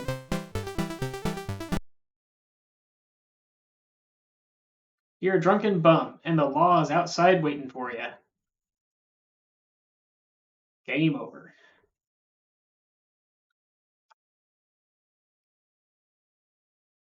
Or maybe it just sends you back to the last minigame. I don't really want to do the last minigame again, though.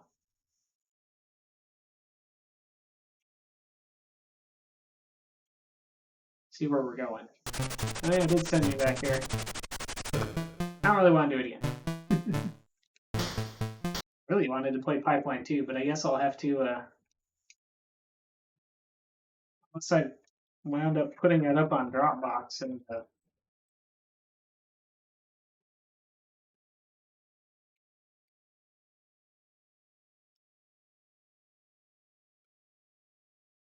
yeah, nope. Yeah, that's something I'm gonna have to try and fix for some time. Because I don't want to lose Pipeline.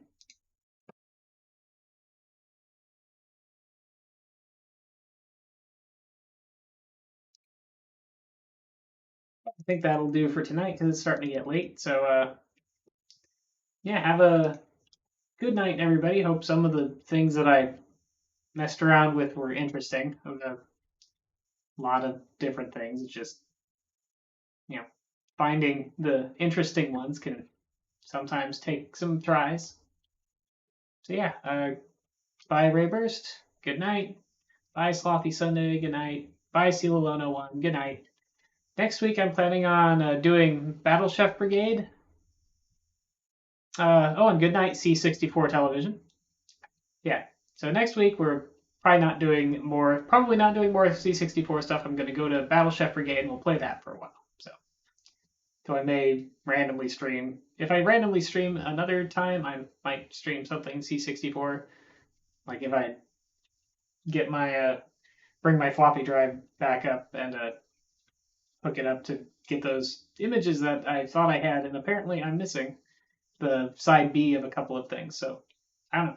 But yeah, good night. See you next time. Have a good week. Have a good night.